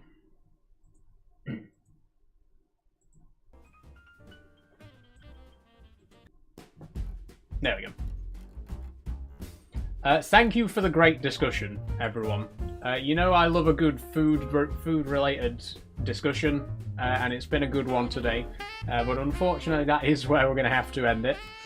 Lasagna says Jam. Yep, I love lasagna. Lasagna, right. This might sound very controversial of me, but lasagna and shepherd's pie, I feel like are spiritually related, you know? Like, they both have mince as a base. They both have cheese on the top. Shepherd's pie has mash. Lasagna has pasta sheets. But I think, you know, there's a spiritual connection between the two, you know? They're related. They're tangentially related to each other, I would say. And they're both great. Anyway, let's end the food discussion here. It's been very fun, but we are going to have to bring it to a close. So thank you everyone for joining. I haven't changed my camera over on TikTok. Sorry about that. There we go. Before we finish, I would just like to say one last time, if you would like to support my Jingle Jam fundraiser, please do. There's a link in my bio, or you can scan the QR code on screen.